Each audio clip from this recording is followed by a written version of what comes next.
Before the first light had climbed the ridge of the eastern hills, the house already breathed like a living thing. A soft draft moved through the paper doors. The hearth gave off a last, patient glow, its embers no longer hungry, only warm. In that hour when the world floats between night and day, the warrior named Fujiwara Hidesato opened his eyes. He lay still for a quiet moment and listened, to the faint water song from the far lake, to bamboo touching bamboo outside the window, to the slow rise and fall of his own breath. He knew these sounds as one knows the pulse of one's own wrist. Yet even these familiar comforts never cured the small ache he carried. It was not sorrow, not pride. It was a tug. Steady, gentle, and impossible to ignore. The tug of paths untaken. He rose without haste. His feet met the floor like falling leaves, not like stones. He slid the door aside, and a cool wash of air wrapped his face. Dawn had not yet arrived, but the dark was thinning. The garden stones waited in a haze. Beyond them, the sky had a fresh, pale seam along the horizon, as if a thin brush had laid down the first stroke of day. In the courtyard, a servant was already awake, tending a kettle no bigger than two hands cupped together. He looked up, startled to see his master. "You'll need tea," Hidesato said, his voice low and kind. "A small cup. Leave the rest for the old camellia." He smiled at the shrub by the gate, its leaves wet with dew. He washed his face in a wooden basin. The water was mountain cold. It woke his skin and sharpened his senses but softened his mind. He dried with a cloth that smelled faintly of cedar smoke, then tied his hair back with a plain cord. There was no ceremony in it, no grand gesture, only the smooth habit of someone who had done the same things in peace and in war and found a steady rhythm in both. In the main room, his bow rested on two pegs driven into a beam. It was taller than he was and dark as river stone polished by time. He inspected its curve, not because he doubted it, but the way a musician might touch the body of an instrument before a song. He took the pair of swords from their stand, one long as evening shadow, the other short as a whisper, and slid them through his sash. Last, he lifted the quiver and felt the weight on his back. Not burdensome, just present, like a promise. The servant brought the tea. "Will you be gone long, my lord?" he asked. "As long as the day asks of me," Hidesato said. "No longer." He drank the tea in slow sips. It was simple green tea, the kind that leaves a brightness on the tongue and a clean line of warmth down the throat. The steam fogged the rim, and when it cleared, the garden was paler than before. The first bird called from the pine. Something in Hidesato loosened, like a knot that knows it will be untied. He stepped into his sandals. His hand brushed the doorframe on the way out, a silent thank you to the house that had always let him leave and always let him return. He crossed the yard. The stones were cool, the bamboo wet, the air still gentle. He paused to breathe, 4 counts in, 4 counts out. The air smelled of moss and distant water and the faint smoke of someone's breakfast fire, a village or two away. He took the path between the trees. He did not hurry. His stride was long and unforced. He let his gaze rest on small things. A snail trail shining on a leaf, a line of ants carrying a twig, a spider's web strung across 2 reeds and beaded with dew. The world was a whisper, and he answered it with a whisper of his own, the soft scuff of sandal on soil. As the path climbed, he saw the first full shape of the lake. Lake Biwa stretched like a sleeping mirror, the color of polished tin, then milk, then pearl as the sky woke above it. Villages hugged the shore like beads. An oarsman pushed a skiff from a dock, quiet as a thought. Slender threads of smoke rose. The day's first chores began. Hidesato stopped at a ridge where the pines fell away to a clearing. He stood still and listened. The lake answered in a breathy hush. There was a steadiness in it that matched his pulse. For a few heartbeats, the tug inside him and the calm outside him met each other and shook hands. He walked on. The road became a causeway, and the causeway became a bridge, wide planks burnished by centuries of feet and seasons of rain. The bridge's name was Sita Karahashi, and it had a way of lingering in memory even if you had never seen it. It crossed a narrow mouth of the lake where the water was restless and bright. Travelers told stories about it at firesides and inns, that the bridge remembered every footfall, that it knew the weight of fear and the weight of calm and could tell them apart. Haitsato did not know if this was true, but as he stepped onto the bridge and the boards murmured under him, it seemed far from false. There, in the soft gray of a near dawn, a shape lay across the span. He stopped, not in alarm but in attention. The shape was not a pile of logs or a fallen cart. It was alive. His back rose and fell in slow, even breaths. Smoke feathered from its nostrils with each exhale, a thin thread that dissolved as soon as it formed. Scales ran down the length of its body, not plates of coin-bright gold, but deep green, wet-looking, like pine bark after rain. One claw so large it looked sculpted from dark iron rested on the railing. Its tail, thick as a temple pillar, draped the far edge, slipping into fog. The bridge was wide. The creature was wider. Haitsato stood long enough to understand the rise and fall of that great body, the narrow flare of each nostril, the weight it had pressed into the wood. Birds did not cry. The water seemed to hush itself. The air cooled a little, as if standing in the shadow of a cloud. He let one breath pass, then another. His hands were quiet, his shoulders level. He looked neither brave nor doubtful. He simply was. He stepped forward. The first touch of his sandal on the creature's side made a sound like a thumb on a drumhead, soft, round, and sure. The scales were not rough. They were cool and slick, like smooth stone under running water. He placed the next foot with the patience one uses on stepping stones across a stream. Then another. He did not look down after that. He did not look back. He crossed with the steadiness he carried within him, as if the strange were only another kind of road. At the far rail he let out a slow breath, not of relief, but of completion, as if finishing a line of handwriting with a simple stroke. He took 3 more steps. Behind him, a voice rose, low, careful, and respectful, like a knock on a door at night. "My lord," it said, "if it please you." Haitsato turned. The creature was gone. In its place stood a man. He was tall and straight-backed, robed in a blue that found every color of the lake and wore them all at once. Small shells lined the cuffs and hem, pale moons that caught and released the thin morning light. His hair was the color of old copper, and fell cleanly to his shoulders. On his brow sat a small crown shaped like a dragon's head. The metal worked thin and fine so that it looked light enough to float. The man bowed, not in show but in sincerity. "You did not turn back," he said. His voice had the hush of deep water. "Will you hear a request?" Haitsato inclined his head. The day had truly begun. On Sita no Karahashi, mist drifted like breath over a sleeping child. It wove itself around the rails and broke in slow ribbons against the man's blue sleeves. The lake below showed a little more of itself by the moment, not rushing, not reluctant, just steady. Haitsato stepped closer. In that simple movement he made a decision without naming it, to treat the extraordinary like the everyday, and the everyday like something worthy of the same care. "Speak," he said softly. "I am the Dragon King of this lake," the man replied. He did not posture. He did not summon thunder. He spoke as if sharing a truth that had always been present, like a river under a layer of ice. "My home lies beneath us. My people live there. Children, musicians, cooks, sentries, and elders who remember the first nets drawn in these waters. We have been at peace for longer than a man's span. But for many moons now, peace has fled us at night." Mist curled through the spaces in the rail and reformed on the other side. "A creature comes," the Dragon King said. "It makes a slow fire on the mountain before midnight. Then it descends, and with each step the ground shivers, the stones complain, and the water grows afraid. It is not flame that harms us. It is hunger, a hunger that does not bargain. We hide, we scatter, we plead with our oldest protections. Still, it reaches in and takes a life." He did not weep. He did not lower his gaze.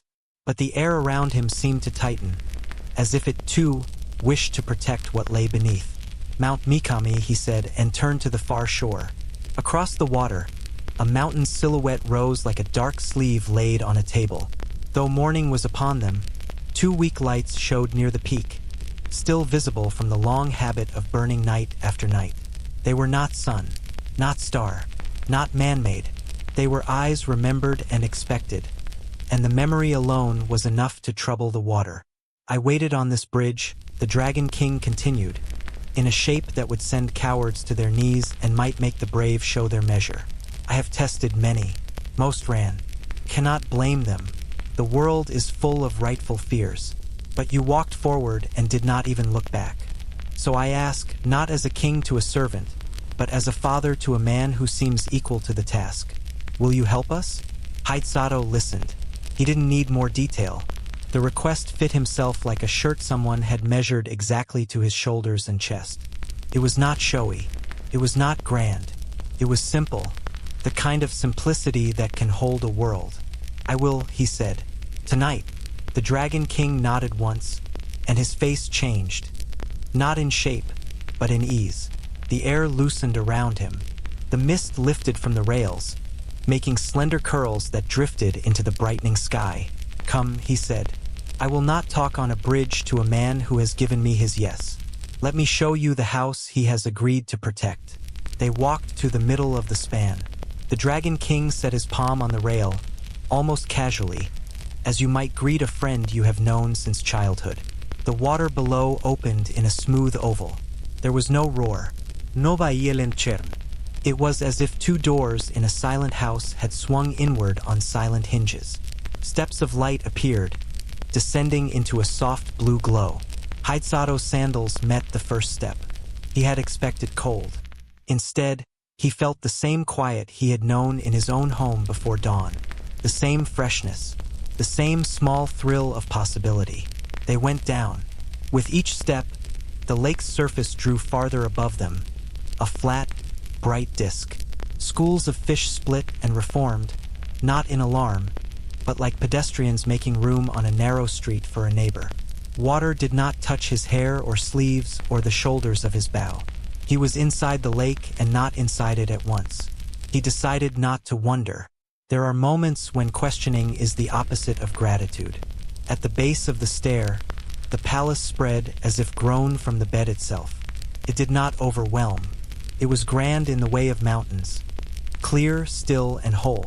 Walls of coral leaned inward slightly, like attentive listeners. Floors of pearl took the light and gave it back softly. Shellwork framed the doors. Scallops, sunbursts, spirals, all arranged with a restraint that honored their shapes instead of shouting them. At the entrance, 2 attendants in short robes of pale green bowed. They had human faces and slender hands, but their hair rippled with the sheen of wet river stones, and their eyes held a reflective calm the lake teaches to those who live by it. The Dragon King lifted a hand, a gesture that said, "He is an honored guest," and led Haidsato through. He saw a hall where musicians plucked long zither, the strings tuned to water and morning. He saw a room with bowls of polished stone, on which thin ink marks mapped the currents and sounded like music when fingers drifted over them. He saw a small courtyard where a fountain ran, not downward, but upward in a narrow silk thread, pooling on a leaf before spilling back to join its sisters below. No one rushed. No one pointed. The palace moved like breath. In, out. Work, rest, sound, silence. Always steady. In the banquet room, a low table waited. Lotus leaves formed plates. Chopsticks lay on black stands carved from dark wood. The air smelled of something green and sweet, water chestnut, perhaps, and a light grill smoke with a hint of cedar. "Eat," the Dragon King said. "If you are to help us tonight, the day should pass through you in peace." Haidsato sat. The cushion had the spring of fresh moss. He placed his bow beside him and laid his quiver on the other side the way one does when company includes both friends and the unknown. Servants brought dishes. Curls of river fish marinated in citrus. Tender shoots dressed with a salt so fine it tasted like the memory of salt. Rice that steamed but did not burn the tongue. Broth clear as a bell tone. He ate slowly, between tastes. He listened to the faint foam of distant water and to the musicians' notes, pointed as pins and soft as sighs. The day unrolled in comfort. He spoke with a woman whose hands carried the scent of mint and whose job it was to tend the palace's garden of water plants, trimming and cleaning, keeping the flow patient and unblocked. He spoke with a cook who brought him a pot to admire. The pot had a lid that clicked with a sound like a pebble falling in a well, and it held heat without flame. He spoke with an elder who remembered the lake when the rim of it seemed nearer, and the drum of fishermen's oars at night made a rhythm that young mothers used to calm their children. Along the high wall, lamps hung unlit. Sun from the surface traveled down and found the pearl and liked it, and that was enough. Afternoon folded itself modestly around them. Someone plucked a melody that sounded like little boats returning to their slips. Another brought a basket of persimmons whose skins glowed like captured sunsets. Hide-Sato felt the hours pass not as a weight, but as a soft quilt laid over shoulders that did not need warmth but welcomed it. Evening came. Low lamps were lit, not many, and wick light touched the shellwork with quiet fingers. A servant approached with Hide-Sato's bow, now strung, the string humming faintly when her sleeve brushed it. "You will want this," she said. He nodded. The Dragon King stood. His face was calm, but now the calm had purpose. "Night is a narrow bridge," he said. "Let us walk it well." They stepped out onto a balcony that faced Mount Mikami. Up here, the surface light thinned to a cool, even gray. Hide-Sato's eyes adjusted. The first star showed above the dark line of the ridge. Then another. The water had a lid of stillness. The palace behind them held its breath, not in fear, but in readiness. "Look," the Dragon King said and raised his chin. Near the peak, two embers woke, small at first, then larger. They did not flicker like fire. They stared. They were a pair, and together they made the empty space between them feel heavy. Hide-Sato did not think of them as eyes until his body already knew they were. Once recognized, they could not be anything else. Between and below them, something long shifted against the slope. Dark lines appeared, then vanished, like the backs of eels turning as they swim one way and then another. The lines brightened. They were lamps along a road, except the road moved and the lamps were legs and the legs were many. Each foot found purchase, as if the mountain were steps carved by a careful mason. The whole length coiled, uncoiled, and began its descent. The musicians in the hall went silent. Servants stepped to the walls and stood with hands together, not to make themselves small, but to make the air easier, as if the palace could breathe more clearly through them. A child peered from behind a column. A mother gathered him back with a hand gentle as the surface of a pond. The Dragon King spoke so quietly that the words seemed to rise from Hide-Sato's own thoughts. "We have tried music. We have tried bells. We have tried pounding the ground to change its pulse and confuse the creature's steps. We have made offerings to the mountain and cooled the lake and warmed it and darkened it and brightened it. Nothing stops the descent. Nothing but a night when it has eaten enough or slept too deeply to rise. Such nights are fewer." "Why us?" Hide-Sato asked, not in doubt but for the fullness of the answer. "Because we have a door," the Dragon King said. "And the door opens. He knows it opens. He has learned the hour. He reaches in, and our hands cannot be gentle and strong at once." Hide-Sato touched the bowstring. He did not pull it. He only laid a finger across it and felt the soft line it drew back into his skin.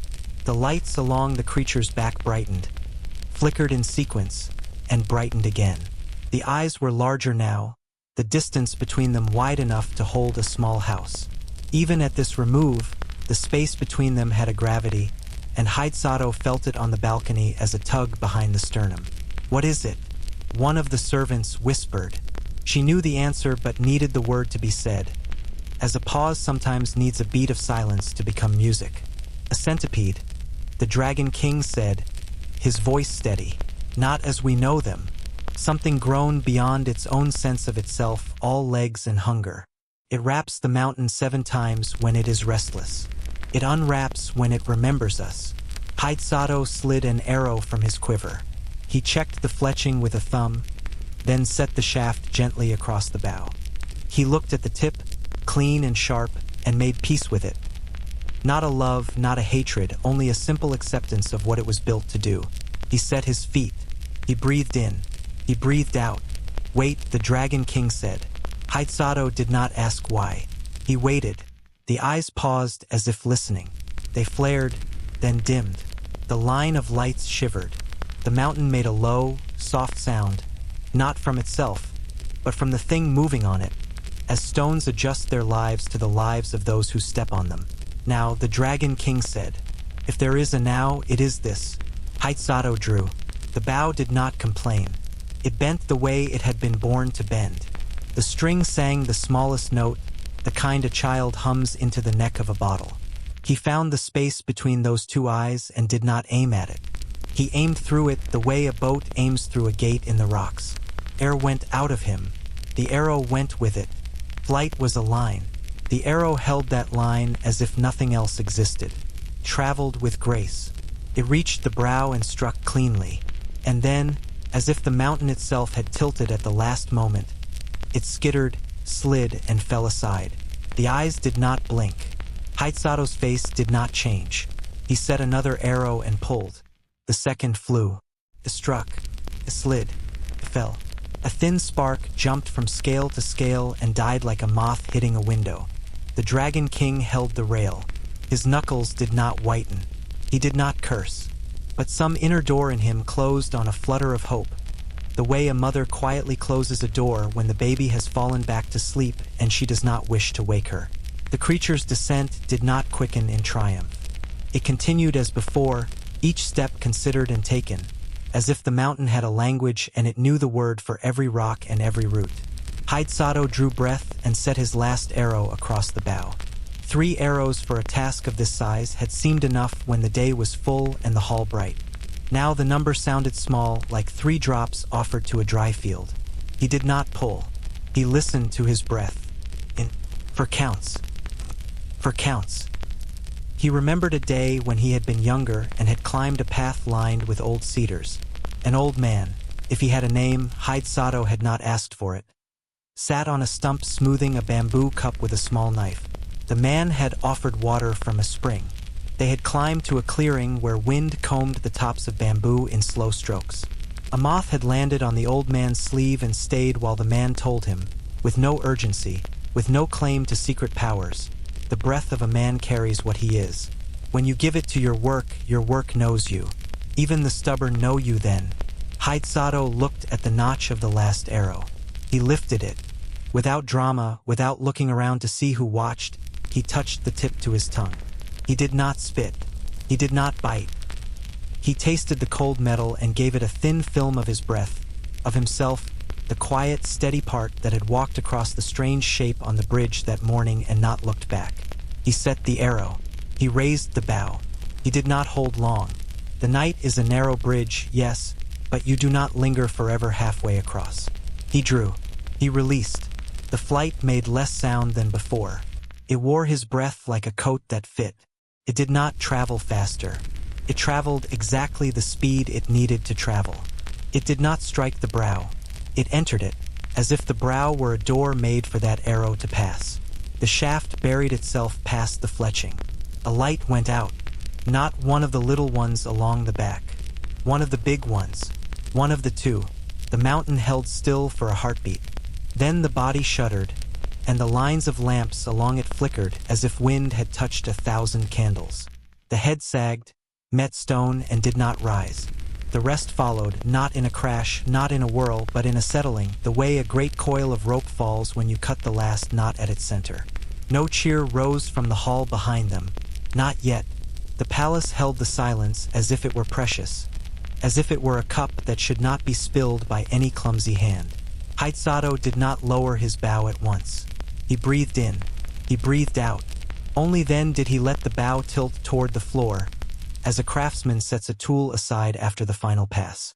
The Dragon King's shoulders released the breath the palace had been holding. He did not shout. He did not clap Haisato on the back. He touched the warrior's forearm with the side of his hand, the gentlest thanks. "Come inside," he said.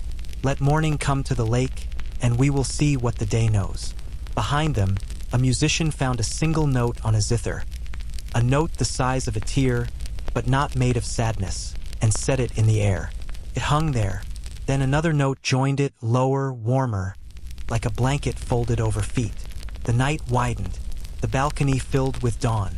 Somewhere far above, on the bridge that remembered every footfall, mist rose, thinned, and vanished like breath on a mirror. The world did not cry out, it sighed, and the sigh was peace. The palace woke to morning without needing the sun. Light arrived from above as a soft, even brightness, traveling through water until it found pearl and coral and rested there. Sato rose from the cushion where he had dozed, not as a guest who had overslept, but as a guardian who had allowed his body to be still so its strength could return unbroken. A young attendant stood in the doorway, hands folded, eyes calm. "My lord," she said, "if it pleases you, the house would like to show you its rooms." Sato nodded. He followed barefoot, the cool pearl underfoot smoothing the heat the night had left in the skin. The hallway curved like a shoreline. From its walls, slender shells formed repeating patterns. Not crowded, not ornate, simply true to themselves. Spirals that kept their promise, fans that opened and closed with quiet certainty. The first room opened on a courtyard of water. It was not a pond. It was not a garden in the way the land understands gardens. It was a mosaic of flow, low channels braided and unbraided, making small circles and ovals that fed one another. In each pool, plants rose on tender stems, thin grasses with tips like brushes, white flowers with faces turned upward, leaves wide enough to hold rain if rain could ever fall here. The water's voice was a whisper that never needed to raise itself. A gardener kneeled at the edge of one basin and trimmed a strand of weed with a knife so fine the movement looked like a breath. She placed the cuttings in a net and let them drift until they reached a small wooden door at the floor, where two shadows, the size and shape of helpful thoughts, slipped out and took them wherever cuttings go in a palace that wastes nothing. "Everything has a path," the attendant said, as if she had heard his unspoken question. "Even the pieces we no longer need." They moved on. In a long hall, instruments rested as lightly as dragonfly wings on stands shaped to their curves. A zither with 13 strings and inlaid markers that winked in the dim hung above a small drum whose skin was stretched to a softness that promised low, kind sounds. A flute lay beside a folded cloth.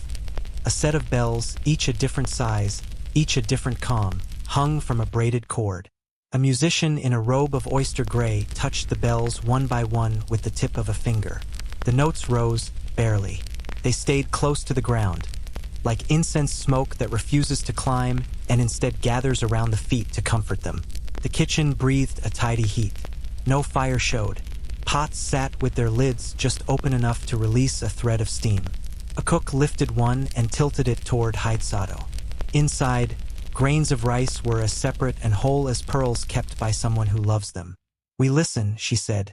"To make what is asked, one listens until the food tells you it is ready. Fire speaks too loudly. We use quieter voices." The dining chamber offered breakfast without parade. A bowl of clear broth with a leaf floating like a lost green boat. A slice of fish so tender the chopsticks felt obliged to be careful.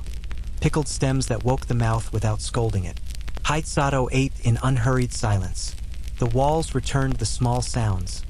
Porcelain on wood, the polite click of chopsticks, until even those sounds learned restraint. Beyond breakfast lay a room for stillness. There was nothing in it but a mat.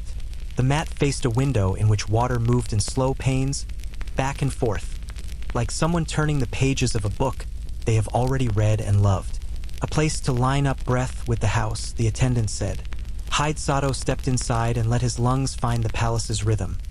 In as water pushed the window, out as it drew back, in, out, until his chest and the pain were two hands working one pump. They came at last to a gallery Sato had not seen the night before. The ceiling was low.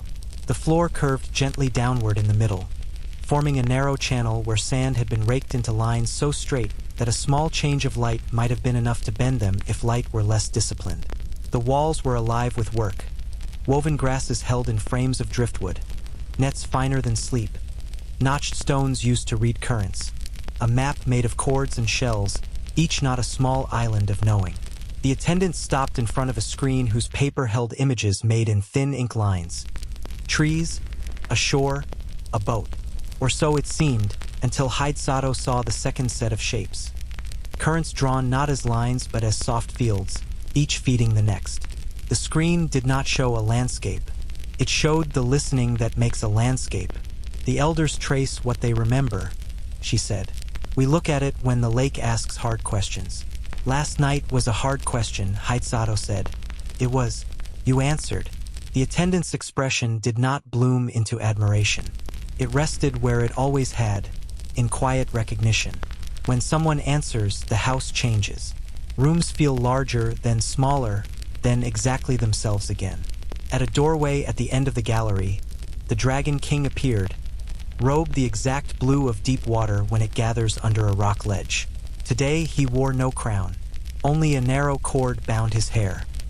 He bowed with the simplicity of a man whose gratitude would not be helped by gilding. Come, he said. The children would show you something before the day gets too far and their courage folds back into their pockets. In a small court, 3 children sat with their legs tucked beneath them, hands in their laps. A girl with hair folded behind her ears like small wings, a boy with a smile he seemed to be saving for when it would work best, and a much younger child whose gaze was fixed and bright, as if everything were a lantern made just for him. Beside them, a woman Haitsato guessed to be their tutor nodded as he approached. The girl stood and lifted a tiny bell. We welcome you, she said, and the bell agreed with a single note that might have been a drop of water meeting a larger body and disappearing into it happily. We were afraid last night. This morning we wanted to brave something on purpose, so we decided to speak to you. She sat again and let out a breath she had been saving. The older boy opened a basket and took out a square of cloth, silky and pale. We made this for your bow, he said, and offered it with both hands. It was a bow sleeve, stitched with neat rows that kept their spacing as if they had been taught not to crowd each other. In one corner, glimmering thread had been worked into a design, a rice stalk bending under its own generosity. For luck, the boy said, or for reminding. The smallest child did not stand. He raised a hand, then changed his mind and lowered it, then raised it again. Haitsato crouched so their eyes met. The boy leaned close and whispered, as if telling a secret to the warrior's ear while the world politely looked away. When you breathe, the lake breathes. Haitsato nodded solemnly. Sometimes I forget. Will you remember for me? The child nodded with the gravity of a sworn oath. They played afterward, a quiet game with shells and pebbles that made a map and then unmade it. The tutor watched, hands folded, a shadow of a smile in the set of her mouth. The Dragon King stood beside Haitsato. I used to think safety was a wall, the king said. These days I think it is being seen and being taught and being held by each other's attention. A servant approached with a tray, tea in a pot that seemed to wear its own steam like a silk scarf. They drank on the balcony that looked toward the far shore.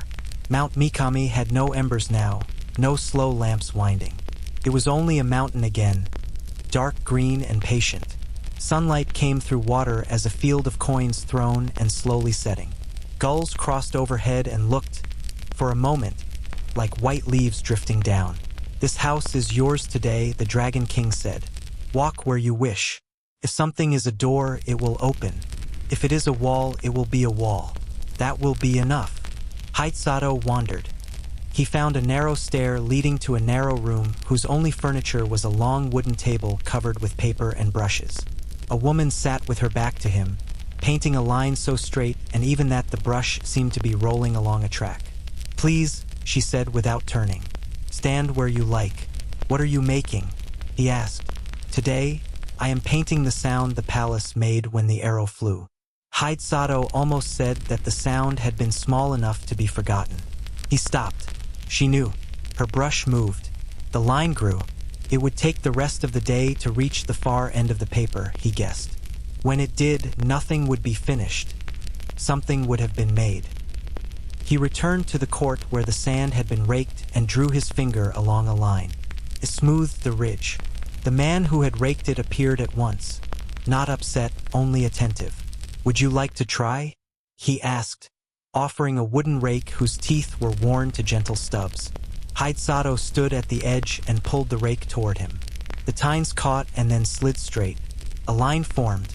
It was not as true as the others. The man watched without comment. Haitsato drew again. The second line listened more closely to the first. He drew a third, then set the rake aside. "It will hold until the next door opens," the man said. "Then it will change." That is what lines do. By the time the palace offered midday's meal, the rooms had introduced themselves in a way that made remembering unnecessary. Sato ate with an appetite that was not greed and not fatigue, only the body's quiet yes to being cared for. When he had finished, the Dragon King returned. "The elder would speak," he said simply. "He has a story that belongs near what you did." They walked together to a hall where the air itself seemed older. Long, thin banners hung from the rafters, their edges frayed but cared for. On a low platform, an old man sat with a map stretched between his knees. He looked up. His eyes were clouded in the way clouds sometimes gather on a day that will still be fine. "I am the reader of currents," the elder said. "Sit, and I will tell you where last night came from." Sato bowed and took his place. The palace quieted. Even the small sounds from the kitchen paused, as if a lid had been placed on a simmer and then lifted again with extra care. The elder set his palm on the map and smoothed it once. "Long ago," he began, "the mountain was not a mountain. And because it was not a mountain, it had no path down which hunger could learn to walk." The map between his hands was not marked in ink. It was chords and shells and knots. The chords crossed and crossed again. The shells sat where intersections mattered. The knots were not all the same size. When the world was new to itself, the elder said, people made lines with their feet. Deer made lines with their hooves. Water made lines with itself. Some lines were used so often that they forgot how to be anything else. They became ways. Ways are useful, but when a way carries only one kind of purpose for too long, it grows stubborn. He lifted a shell between thumb and forefinger and set it on a knot. Here, where the mountain is stubborn, animals that are only hunger find homes. He did not say the word centipede. He traced a chord with his fingertip. In the first days, the creature was small and did not know itself well. It hid in bark and ate what fell in front of it and was eaten in turn.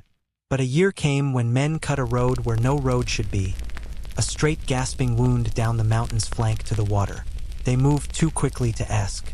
They carried away too much soil for the earth to mend itself in time. Stones woke with their bellies showing. The elder looked up. We think only nets catch fish. Roads catch too. They catch the habits of the world and tighten them. The small creature learned to be a larger one. It learned the road.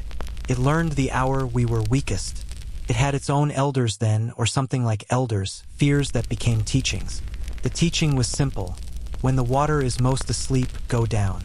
Take what sings. Bring it back to the hush. He let his hand fall, palm open. The chords were still. The shells shone a little in the light that had not changed since morning. Peace, he said, would have returned in time. The mountain heals. Water forgives. But in the meantime, families wept, and the palace sang less boldly, and the young learned how to stand still instead of how to walk. We asked for help in the old ways. The old ways sent us you. He bowed, not as subject to king or as pupil to master, but as one craftsman to another when their work has met and found agreement. Sato did not answer at once. He looked at the chords, the shells, the knots. Will you show me how to read this? He asked.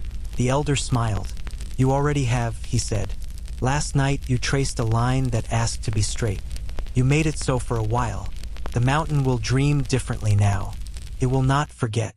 But memory can be taught.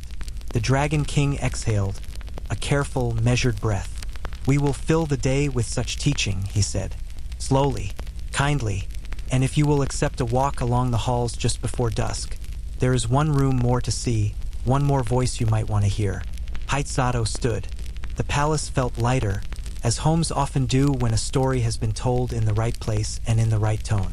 He thought of the boy's whisper. When you breathe, the lake breathes. He let his breath be quiet, and the palace agreed, and for a little while longer, nothing more was necessary. Afternoon drifted like a boat with a single oar. Not fast, not aimless, always choosing, never straining. Sato followed the Dragon King into a hall where the walls had been left intentionally bare. This made the people inside feel more clearly themselves. The family gathers here, the king said. not for ceremony, only for being. A woman sat by a low shelf, winding fresh string onto small spools. She wore no crown and no jewels, only a dress the blue of shallow water over sand. Her hair was braided with two thin cords that made no claim to status, only to memory. The Dragon King's voice softened without losing steadiness. "My wife," he said. She stood with a movement so simple it felt like the room breathing. "You are the one who turned the night," she said. There was no awe, only gratitude that did not know how to be anything else and did not need to try. "And these," she added, turning, "are our children."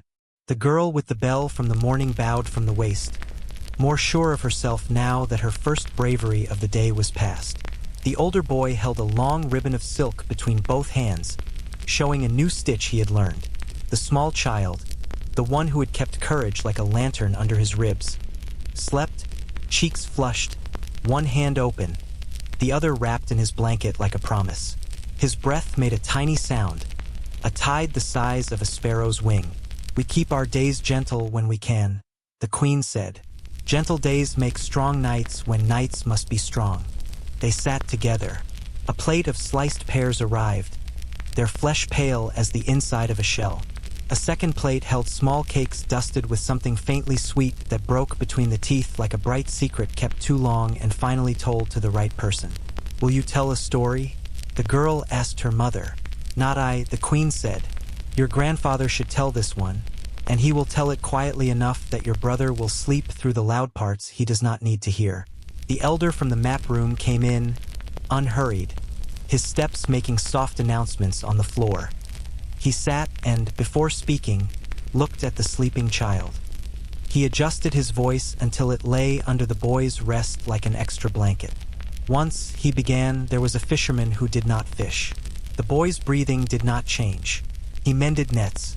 He mended boats. He mended the songs the oarsmen forgot when winter ran long and the fish were scarce. People told him, "You do not fish. What good are you to the lake?" He smiled and went on smoothing ropes, patching planks, teaching men to hum when their hands were too cold to move quickly. When spring came, fish returned. The men set their nets and sang the songs he had kept for them.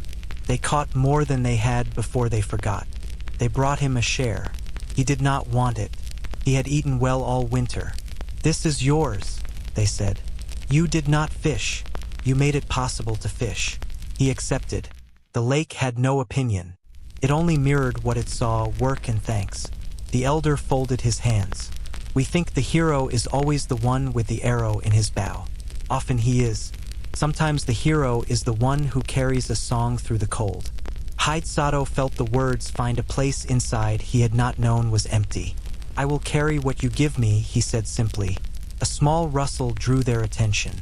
The sleeping child stretched and made a sound like a contented bird. The girl laughed without a sound, her shoulders dancing. The queen brushed a finger across the boy's hair and looked at Sato. "You are welcome here," she said, "not as a rescuer only, but as a person whose breathing matches our breathing today." A bell sounded in a far hall, not alarm, not summons, just a clear note that told time where to stand in the day. The Dragon King rose. "Come," he said. "There is still a room you have not visited." They walked a corridor that grew narrower until two could not pass side by side without courtesy. The door at the end was not large. The king slid it open and stood aside. Inside, a woman knelt before a low table. She wore a robe white as the place where wave meets shore and leaves a sheet of foam that spreads, thinks again, and withdraws. Her hair was simple. Before her lay a harp whose string order Sato did not recognize. It looked as if it had been brought from a road that most do not walk. The woman's hands were unornamented. As they moved, the air around her felt cooler, then warmer, as if the strings changed the temperature of the room very slightly with each run of her fingers. "She is the keeper of quiet," the Dragon King said. "When storms come, she plays so that fear remembers how to sit without shaking the house." The keeper of quiet lifted her gaze. There was nothing remote in it. She was present the way a stone is present. Completely. "You made a necessary sound last night," she said, and in her mouth the word sound carried no hint of noise. "Today the house makes necessary quiet." Sato bowed and sat where she indicated. The harp spoke in notes that fell like small beads and rolled to a stop at the base of a bowl. She played nothing famous, nothing anyone would hum later. She played the inside of the palace and the inside of the lake at the same time. If anyone had cried, the sound would have known where to go without being shown. Between phrases, she offered words as plain as rice and as nourishing. When you next draw a bow, she said, listen for the sound it makes before it sounds. What you hear then is the part of you that is already across the gap and returning to fetch the rest. Sato nodded. He remembered the moment before the arrow left, the soft inward click when breath and purpose meet and agree. I understand, he said. Good, she replied. Understanding needs practice to stay soft. Come again, or sit in any room where the lake can find you. They left her and passed through the gallery where the painting of the arrow sound had grown by the length of a forearm. The line remained steady. The painter's face had relaxed into the kind of concentration that does not tense the jaw. In the courtyard of raked sand, new lines had been drawn, each as politely spaced as the last. The rake leaned in the corner, content to rest. They returned to the family room. The queen wrapped a small bundle in a cloth and pressed it into Sato's hands. It was light but firm. Dried lotus root, she said, so the road will remember the taste of the lake when you walk it. He thanked her. The girl held out the bow sleeve again. Use it, she said. Don't hide it because it was made by a child. I will use it until it wears through, Sato answered, and then I will bring it back to you for mending. The girl's smile carried her whole face upward and then gently down again. Evening stole in without needing to be announced.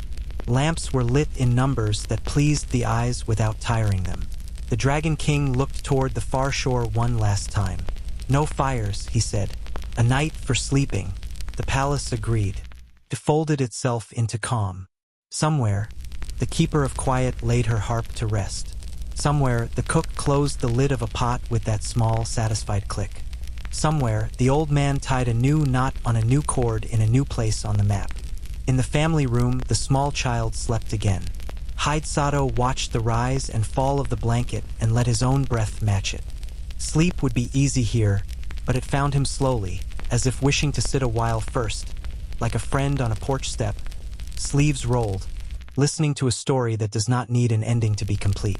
At dawn, the palace greeted its own reflection. The surface above had turned a paler shade of coin.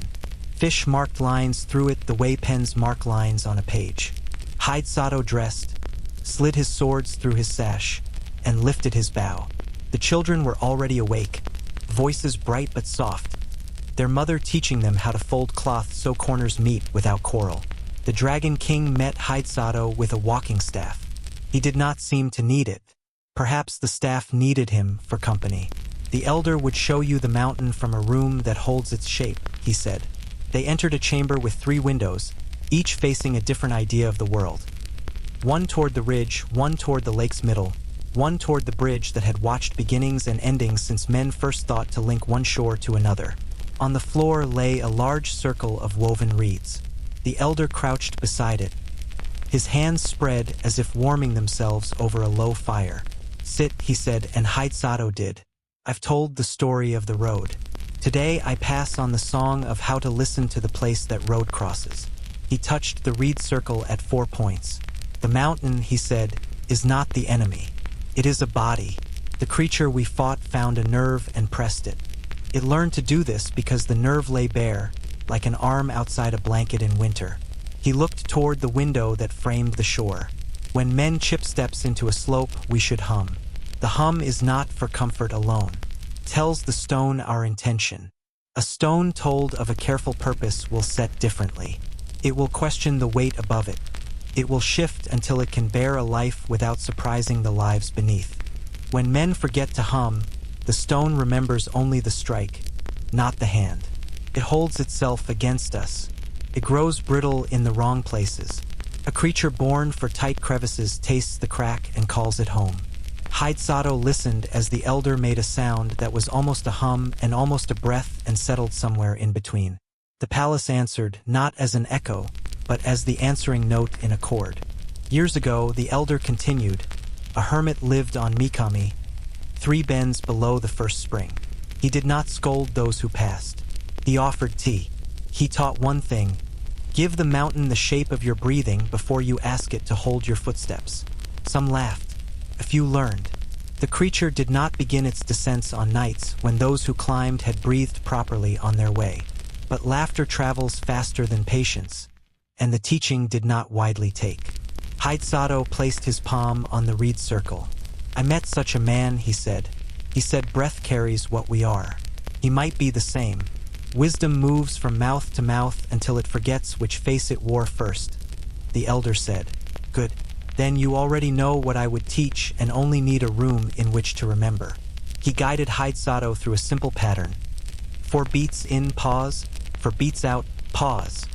A quiet attention to the space between breaths. The way the air tipped. The way the heart answered with a smaller music under the bigger one. He taught him to set a foot down as if returning something he had borrowed, not as if taking something that was not his. Tonight, the elder said, you will not need arrows. But each step you take on your own road needs this. When you leave us, the world will still be full of places that have been asked too much without being greeted first. He pulled a cord from his sleeve, thin as a hair. A small shell hung on it, a smooth spiral with a single hole at its top. Tie this on your bow, he said. It is not magic. It will remind you to hum. Hide-Sato accepted it, the weight barely there and perfectly sufficient. They walked then, not in the world of corridors and chambers alone, but in a small circuit the elder had marked where doors, walls, light, and shadow made a miniature mountain. Here, he said, is the ridge. Here the knife-cut road. Here the shelf where someone rests and looks down. Here the crack where sound goes when people forget to sing. Try your steps. Hide-Sato moved, not as a man imitating climbing, but as a person listening with his feet. He set a heel, rolled to the ball, placed a weight only as heavy as it needed to be. At the imaginary shelf he paused, not because his muscles required it, but because the room did. He breathed in its direction. The breath came back different. Not colder or warmer, only more comfortable in his lungs, as if the room had met him halfway. Good, the elder said, satisfied the way a carpenter is when a plank sits perfectly with its neighbors and the seam vanishes because both sides are honest. They returned to the window facing the bridge. Your name will travel, the elder said. It will collect decorations it did not ask for and opinions it did not earn. That is what names do. Let the name go where it wants. Keep your breath with you. It is the only thing that cannot be carried away without your consent. The Dragon King joined them there, the staff in his hand as unassuming as a reed. Today, he said, we will take down the lamps that were hung for warning and put up fewer, gentler ones to remind the young where not to play.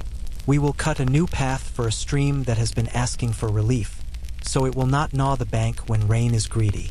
Will you walk with us? I will, Hide-Sato said. The work was not grand. It was made of small corrections, each given exactly the attention it deserved. A thin rope came down, its knots untied and sorted into length and strength for other uses. 2 attendants lifted a plank that had begun to warp, soaked it in a trough, straightened it between weights, left it to rest. A gardener pinched a leaf that had grown too bold and thanked it for the shade it had given before letting it return to the water. Hide-Sato carried stones from a pile to a place where a channel needed to be narrowed so its song would not be louder than the rooms beside it required. No one hurried. No one lagged. When someone needed a hand, the nearest hand appeared. When someone needed space, space made itself. At midday they paused beneath a canopy woven from reeds. Bowls of noodles came, steam lifting in thin, straight lines. A dish of pickles that made the tongue bright and the eyes a little larger followed. The small child toddled in, awake and full of opinions no one minded if he shared. He tried to lift a stone, could not, and stroked it instead, announcing, "You are heavy," with great pride at the accuracy of his assessment. Afternoon kept its promise to be easy.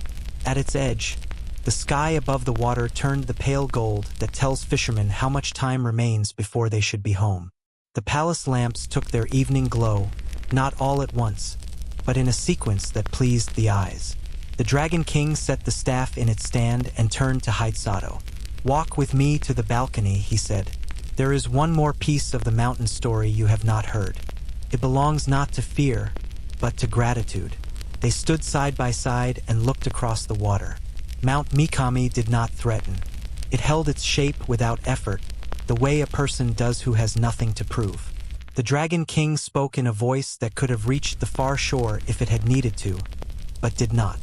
When I was a boy, he said, the mountain had a sound like a drum from very far away. No one beat it.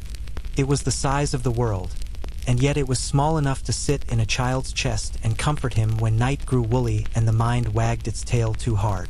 I heard that sound again last night when the arrow landed. It was not triumph. It was not victory. It was the mountain finding its shape. Thank you for letting it do so. Haitsato did not answer with words. He placed his hand on the railing and bowed his head, not to the king, not to the mountain alone, but to the bridge between them all, the place where intention crosses the world and becomes a step someone else can stand on without fear. Night, when it came, was the right size. Children slept. Elders remembered a little and forgot the right amount. The keeper of quiet touched 3 strings and left the 4th to ring without her as the house finished the song on its own. The lake did what lakes do when no one asks too much of them. It rested, and in resting, it watched. Haitsato lay his head down and let his breath draw even with the room. He slept quickly.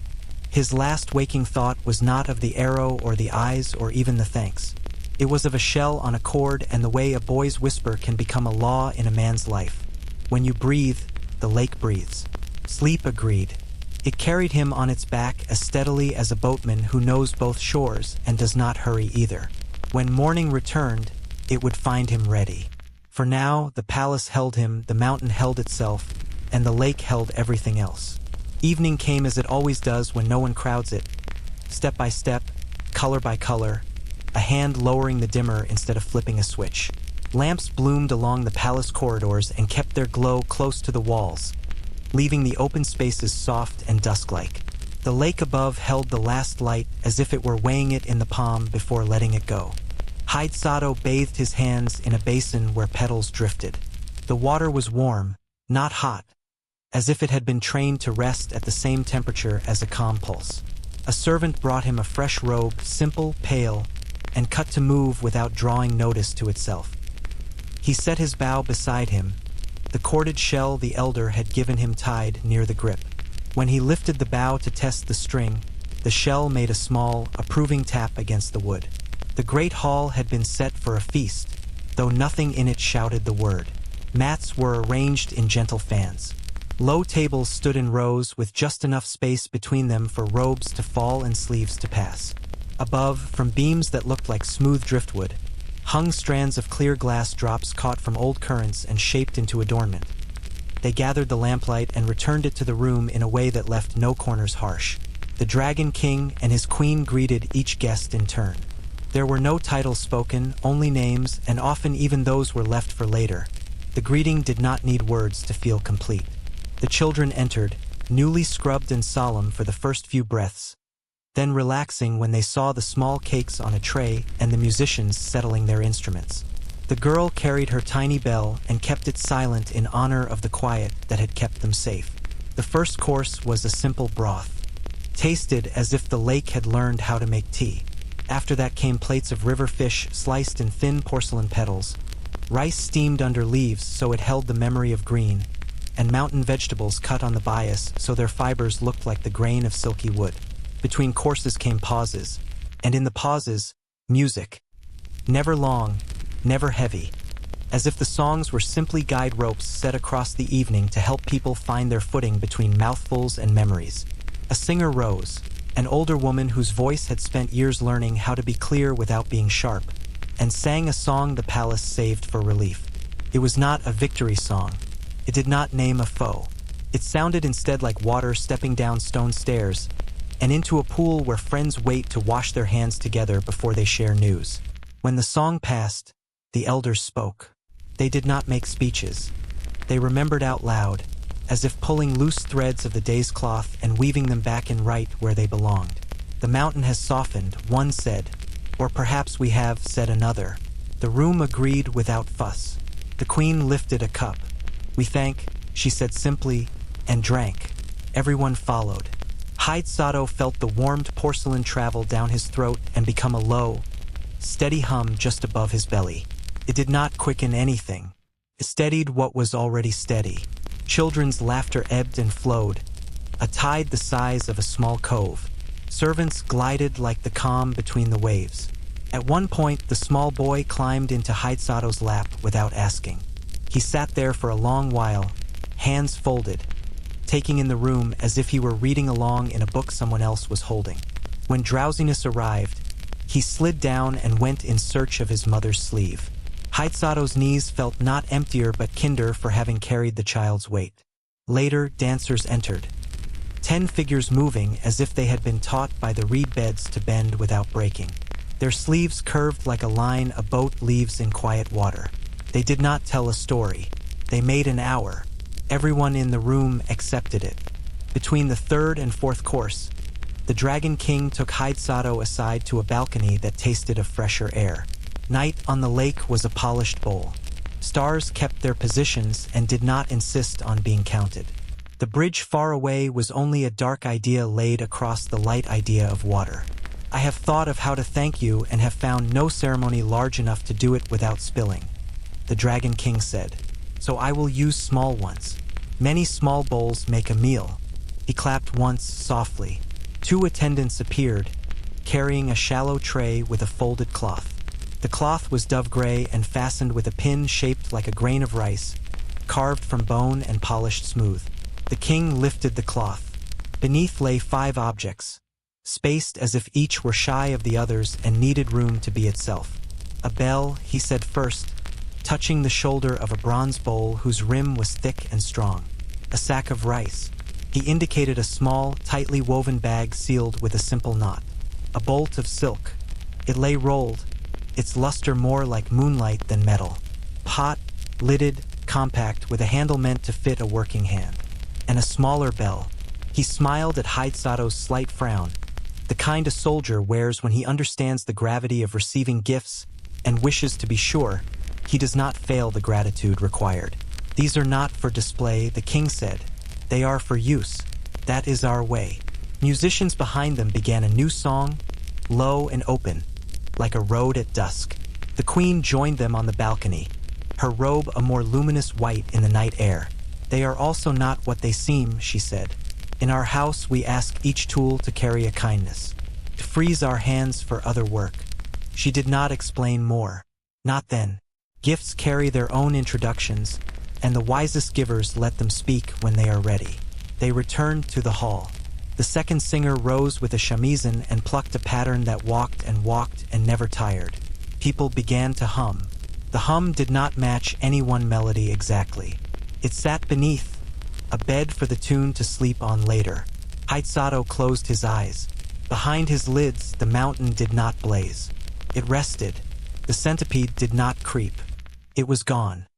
Not erased, not mocked, simply absent. The way a storm after passing does not linger in the window glass, only in the vigor of the air it left behind. When the last course faded and the last notes lined up with the last small clicks of porcelain set on wood, the queen stood again. Tonight, she said, no one takes away their worry to work on in private. Leave it here. The palace will sort it. By morning, either it will have learned to be useful or it will have learned to be quiet. A neat request.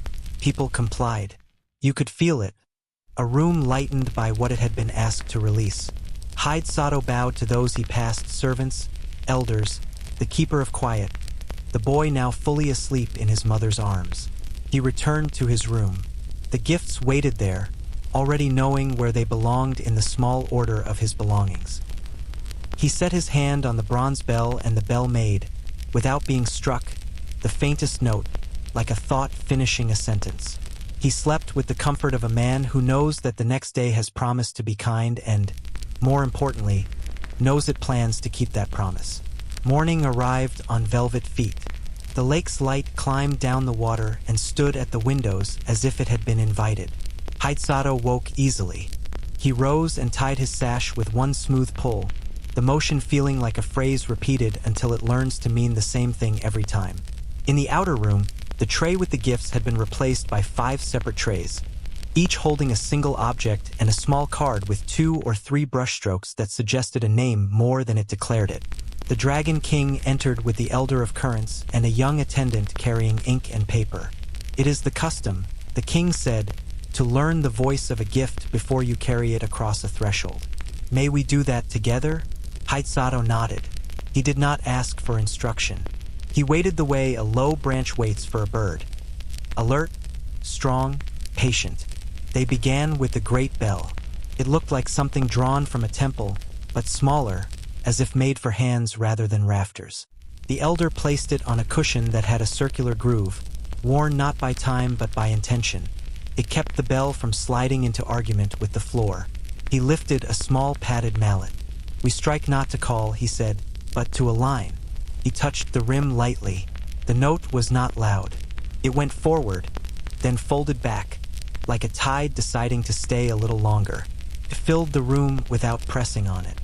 Haitsato felt it in his chest first, then behind his ears, then in his hands where they rested on his knees. The sound did not crowd out other sounds. It invited them to stand nearby and agree. In the world above, the elder said, "You will give this to a house that gathers people. The bell will remember this room. It will teach that house to breathe in time to itself." Haitsato imagined a temple on a hill, its eaves cutting a clean line against winter sky. He saw the bell there, hung from a beam, speaking morning to people who needed a boundary between sleep and work, between worry and prayer, between dawn and the next thing. "I will know the house when I see it," he said. Next came the sack of rice. It was small, too small to boast, tied with a neat hitch knot that yielded easily to fingers and then resisted again without stubbornness. The Dragon King loosened the string and took a pinch of rice between 2 fingers. Each grain was whole and unbroken, grains of a kind that never skitter free of your palm until you ask them to. In this room, the king said, the bag will never ask to be filled. It remembers the hands you use to open it. If you feed greed, it will know and become heavy. If you feed those who hunger, it will pour until your work is done. He placed a few grains on the table. They looked like the good kind of promise, clear, precise, not extravagant. Haitsato closed the bag and lifted it. It weighed what a small bag of rice should weigh. It did not reveal its character by its heft. He set it down with care equal to what he would offer a person taking a short rest. They moved to the bolt of silk. The queen herself entered then, sleeves rolled for ease, a measuring cord around her neck. She touched the roll. It turned a quarter turn by its own balance and stopped with grace, like a dancer completing a slow circle and offering a bow. "Run your fingers across it," she said. Haitsato did. The silk did not feel like luxury. It felt like capability. It was cool, then warm, then cool again, responding to the skin without showing off. The queen unrolled a length. She cut it with scissors whose blades kissed without clatter. The bolt did not shorten. It did not lengthen. It remained itself. "Clothe those who do work in the open," she said. "Clothe the old who have a right to softness against the shoulder blades. Clothe yourself when you go where names matter. Let the cloth speak so you can save your voice for better use." The pot was next. Modest, round-shouldered, lidded. It could have lived a happy life in any kitchen in any village. The cook came with a handful of mushrooms and a sprig of greens. She set them in the pot with a little water and a little salt. She did not light a flame. She placed the lid. "Let it sit," she said. They waited and they did not hurry. The palace worked around them. Footsteps, a child's laughter, someone passing with a bundle of reeds, a soft clink as a cup met a tray. When she lifted the lid, steam rose, curling in a way that smelled like a small forest after rain. She ladled a spoonful into a bowl and offered it to Haitsato. The taste was respectful of each ingredient. Nothing had been bullied into taking on a role it did not want. In a world where fuel is scarce and patience is rare, the cook said, "This pot asks for the first and teaches the second." Last, the small bell. It fit in Haitsato's palm. He closed his fingers around it and felt its shape approve. Some objects feel held even before you lift them. The keeper of quiet appeared as if the bell had invited her. "For nights when a house cannot find its own silence," she said, Ring this bell once at the threshold. Then carry it to the furthest corner and ring it again. If the room disagrees with itself, it will show you the spot where the noise hides. Put the bell there and leave it. By morning, the bell will be ready to go and the room will know better how to be a room. Sato placed the bell back on its tray and bowed. Gifts are easier to carry when you know how to set them down inside yourself first, and the morning had done that work for him. A messenger entered. She bowed to the floor and straightened. The bridge asks, she said, palace shorthand for the world above sending word in its own way. A wind has risen. It will die by noon. It suggests a journey today is a journey with a hand on the traveler's back, not a hand in his way. The Dragon King looked at Sato. There was no push in his gaze, only a question shaped like considerate timing. Will you go today? He asked. I will, Sato said. Today is a good day for goodbyes that are not endings. They wrapped the gifts with the same care one uses to dress a child for a long walk. The rice bag went inside a larger cloth bag with a sturdy strap. The pot went into a net that cut its weight into softer pieces. The bells were wrapped separate from each other, not for fear of collision, but out of respect for each note's wish to keep to its own lane until called upon. Before he left, the palace gathered, family, cooks, gardeners, the elder, the keeper of quiet, the painter with ink still wet on her brush. The small child ran to Sato and hugged his leg and then, embarrassed by his own boldness, buried his face in his mother's robe. The girl with the bell shook it once, like a whisper. The sound stepped out into the hall and found a place to sit on someone's shoulder. The Dragon King spoke last. Under this lake, he said, things grow that the sun will never see. Some of them are small, some are old, some are new every morning. You have stood among them without asking them to change into something useful to you. That is rare. Thank you for leaving us as we are, with an extra breath we did not have yesterday. Sato bowed to the floor. When he rose, the palace lowered the water with a movement so graceful it felt like the beginning of a song he had always known. The stair of light appeared, and he climbed with the careful ease of someone carrying what matters. At the last step, he turned. The lake beneath shone like a promise that doesn't need witnesses to be real. The Dragon King lifted a hand. Not a wave to end something, but a signal that said, our doors remember you. Sato stepped onto the bridge. Sidano Karahashi held him as if it had been built for this exact footfall. The wind the messenger had promised came from the west, smelling of sun-warmed cedar and the last of last night's cool. The town on the near shore was beginning its work. Brooms whispered, doors sighed along their tracks. Farther down, a vendor set his trays and arranged peaches with the concentration a general uses to place regiments on a hill. Sato walked without display. His bow sat high on his back, the shell near the grip occasionally tapping the wood with a click so small only he heard it. The pot rode in its net over one shoulder. The bells rested in his sash, not heavy, perfectly present. The silk bolt, surprisingly cooperative, had been strapped to the bow in a way that made both more comfortable. The rice bag, worn crosswise, found the place on his hip where it did not bounce. As he reached the midpoint, he paused and set his palm on the rail. A fisherman punted by below in a flat-bottomed boat, pole dipping, boat sliding, the geometry of it delighting the lake. The man looked up, eyes shaded by a hat, and raised 2 fingers in greeting. Sato returned the sign. Greetings pass that way between people who will never share a meal and still eat at the same table. He walked on. At the near end, 2 children knelt with a hoop and a stick, debating whether one could make the hoop roll faster by thinking hard at it. They looked up when the shadow of the pot crossed their game. They stared first at the bow, then at the pot, then at the stranger's face, trying to decide which item was the most likely to have a story attached. Sato smiled at them as if he had known them all their lives, which, in the way adults know children by their games and anxieties and quick recoveries, he nearly had. Is that a cooking pot? One boy asked, because this was the question a child heaped with adult possibilities still chooses first. Food, warmth, the domestic magic that makes loud days calm. It is, Sato said, and it's patient. They nodded as if that confirmed a theory they had been testing privately. He took the road home, Birds made the small corrections birds make when they fly together and want to stay together without stating it out loud. Farmers bent to their rows. A dog chose a patch of sun and committed to it. Each thing did its work. It thickened the morning the way miso thickens water into soup. Haidesato's house met him as it always had. Not with surprise, not with indifference, simply by continuing to be there. The gate was exactly as tall as his reach when he stretched easily. The stone step at the threshold had a shallow curve worn by his own sandals and those of the people who brought him news and errands. The servant from the first morning appeared, eyes widening at the sight of his master, and at the sight of the retinue that wasn't there. He had expected a crowd after a night away and a storm. Instead, he found one man carrying work. "You've returned," the servant said, relief and relief's quiet twin. Pride. Sharing the sentence.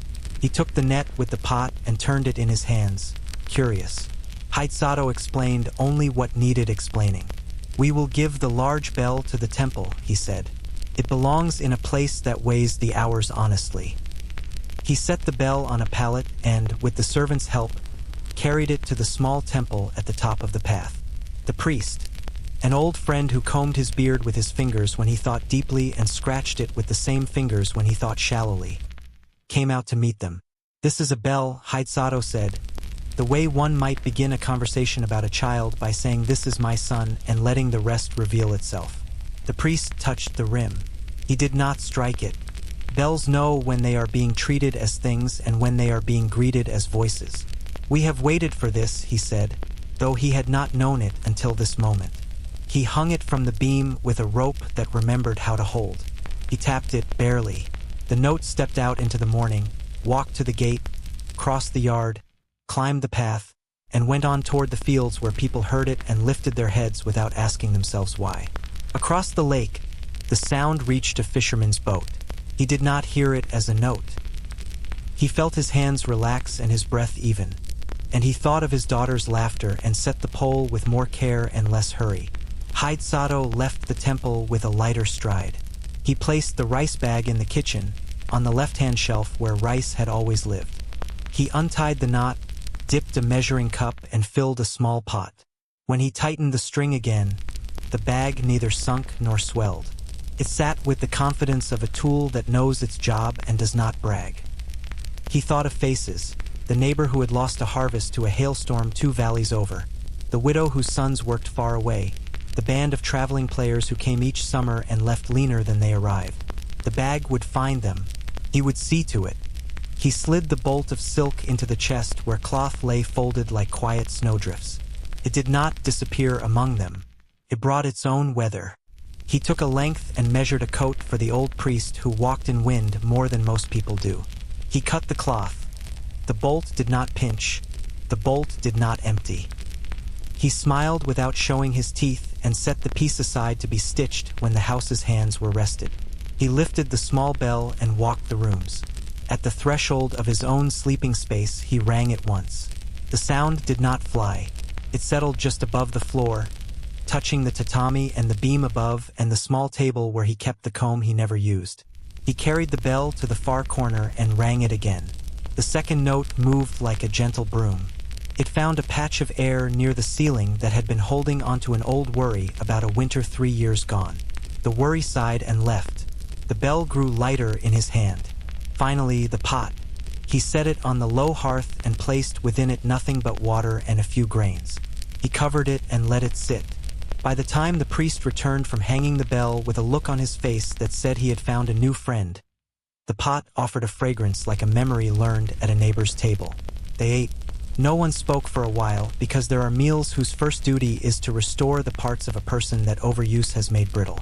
After, Haidesato stepped into the yard. The day had a long, patient spine. Clouds traveled the way messengers travel when their news is good enough to arrive at any hour. He looked east toward the bridge. The lake lay between them like a page he had written on and then folded carefully.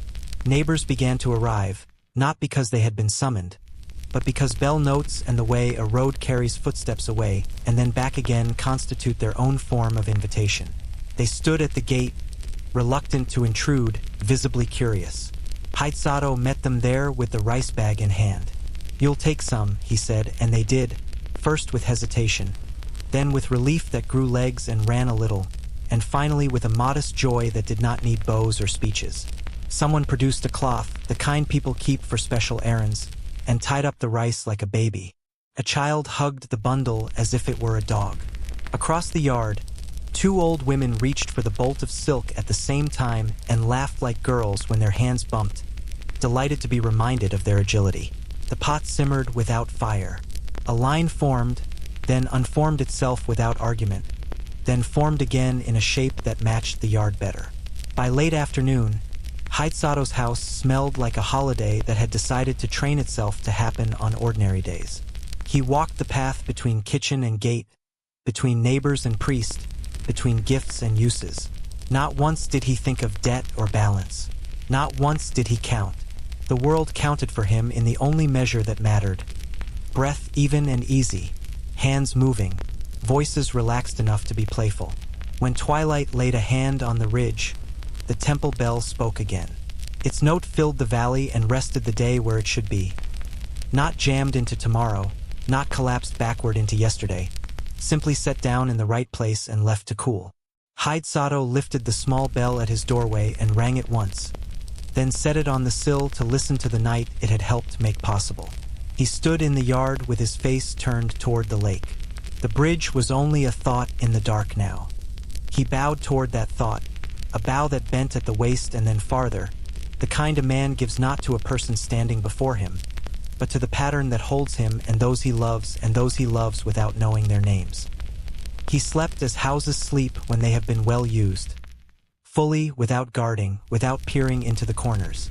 If there were dreams, they were of roads that hum before feet touch them, of a mountain whose heart keeps time for the valley, and of a lake that knows the taste of a man's breath and answers it with weather suited to the work of mercy.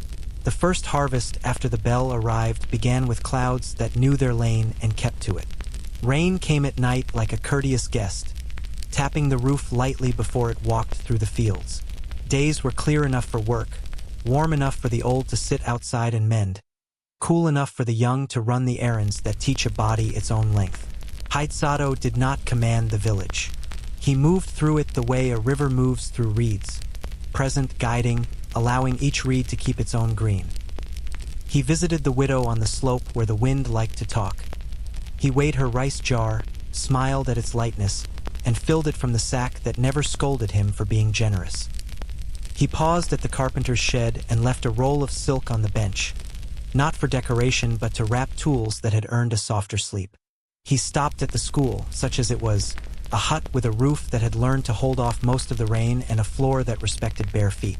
There he taught the children a new game, breathing together. They played it like this: 4 stones lined up on the sill, a palm over the stones, breath in for 4 counts, breath out for 4, then a finger slid 1 stone from one side to the other. Each child moved a stone. No one won. No one lost. All the stones found their way across. The room grew quieter without trying to be serious, and in that quiet, the children noticed their own shoulders. Some already carried more than they should. They learned how to put down what they could not yet name. Word of the pot had spread faster than any story Haitsato might have told. Travelers who arrived dusty and careful, with the look of people prepared to be turned away, were met instead with bowls that steamed without a ruinous pile of wood beside the hearth. The pot did not rush. It took the time it needed, and in return, it asked the hands around it to slow to a pace that made kindness possible. People began to speak more gently in kitchens. They discovered that flavors prefer to meet rather than collide. When the priest's new coat was ready, Haitsato brought it to the temple in a parcel the size of a loaf of bread. The old man put it on and stood for a long moment with his eyes closed, listening to the way the cloth hung between shoulder and wrist. "Quiets the wind just enough," he said. "Not so much that I forget it." The great bell hung above them, patient as a moon. Its morning note had become the spine of the day, and in the evening it sounded again to button things closed. Children used it to measure how much longer they could play. Farmers used it to decide when to roll their sleeves down. The bell did not demand. It suggested. People listened because it spoke the way they wished to be spoken to. Haidesato's yard became a crossroads. He did not plan it that way. The road decided. A basket might appear at the gate filled with mushrooms that had found shade at the base of old trees. In exchange, a length of silk would travel in the opposite direction to line a collar for someone who did not need luxury but could use gentleness against the skin. One morning, a potter left a cup on the step, thin, balanced, with a lip that asked tea to slow down before it found the mouth. Haidesato turned it in his hand. It sounded like a bell when tapped with the nail, the smallest bell, quiet and true. Sometimes he missed the lake the way one misses a room that fit so well you forgot you were in it. On such days he walked to the bridge at dusk, not to call the water to open, only to stand where mist stooped to meet the rail and let the name of the mountain sit in his chest without making a fuss. The bridge remembered his feet. It always did. Seasons turned, not as a wheel that grinds, but as a fan that opens and closes. Spring shook its sleeves and green fell out wherever it shook. Summer loosened the ties on the riverbanks and laughter ran farther than usual. Autumn arrived with small brown packages that crunched underfoot and a sky that cleared its throat before speaking. Winter did not snarl. It put a palm on the window and asked politely to be let in. The house obliged a little and kept the rest of the cold outside, where it made stars sharp. In those months of snow breath, Haidesato taught archery to anyone who wanted steadiness more than he wanted skill. They strung straw bundles between two pines in the lower field and drew marks that looked like eyes but did not stare. He taught no tricks. He stood beside students and breathed until the string learned their rhythm.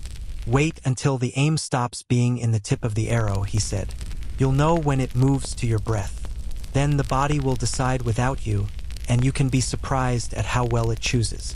People returned to their chores with quieter steps. Doors stopped being slammed by accident. Even arguments changed their tone. They became long and soft, like a blanket pulled to cover two sets of feet instead of one. Sometimes Haidesato dreamed of a long body winding down a mountain, yet the dream did not wake him sweating. In the dream, the body was a river sliding where it had been meant to slide from the start. When he told the priest, the old man nodded. Monsters retire when small habits become faithful, he said. They find themselves bored. One afternoon late in winter, a troop of players rattled into the village, their cart protesting in friendly ways, their clothes patched in proud colors. They set up a painted screen and two lamps in the square. Children gathered with their knees pulled up under their chins. The players told the story of a warrior who crossed a bridge and met a dragon and a centipede larger than decency. Their warrior wore a helmet too large and a grin too bright. Their dragon had eyes that blinked at the wrong time but somehow blinked in rhythm with the drummer's hands. Their centipede was 6 people under a cloth, all of them trying not to sneeze. The village laughed until their ribs remembered they were alive. Haidesato laughed too, so gently that only those nearest him heard. He was not laughing at the villain or the hero. He was laughing at the joy of belonging to a story that had learned how to travel without his supervision. That night, after the play's last bow and the last bowl from the pot had been washed and turned to dry by the door, Haidesato stood under a sky that felt like a bell turned inside out. He placed a finger on the shell tide near his bow grip. It was smooth and a little warmer than the air. He hummed, not loudly. The hum went somewhere useful and did not return, which is how you know a hum has found its whole work. So the village grew rich in ways that do not fit into ledgers. Doors that sighed instead of screeched. Paths that remembered to dry quickly. Hands that learned to stack firewood as if it were a puzzle instead of a chore. No one said the word miracle. Miracles do not ask to be named. They ask to be used. That was enough. And the rice? It did not empty. It also did not boast. When Haidesato opened the sack, he could not see to the bottom and did not feel the urge to try. He only dipped, measured, and closed, the knot tightening with the well-bred obedience of a horse that knows exactly which rider it carries. When spring unpinned the hill shadows, the priest rang the bell and the valley answered with a sound of work beginning. Haidesato drank tea on his step and watched steam lift in slim lines, as straight as arrows that had chosen not to fly because the target had already offered peace.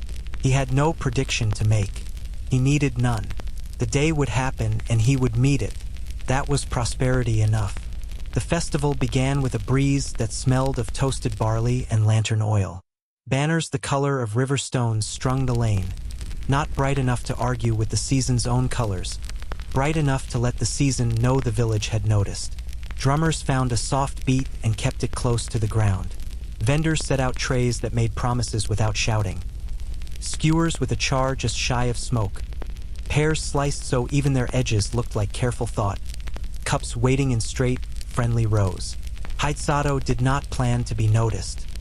He moved among the stalls with the easy stride of someone whose shadow knows all the shortcuts.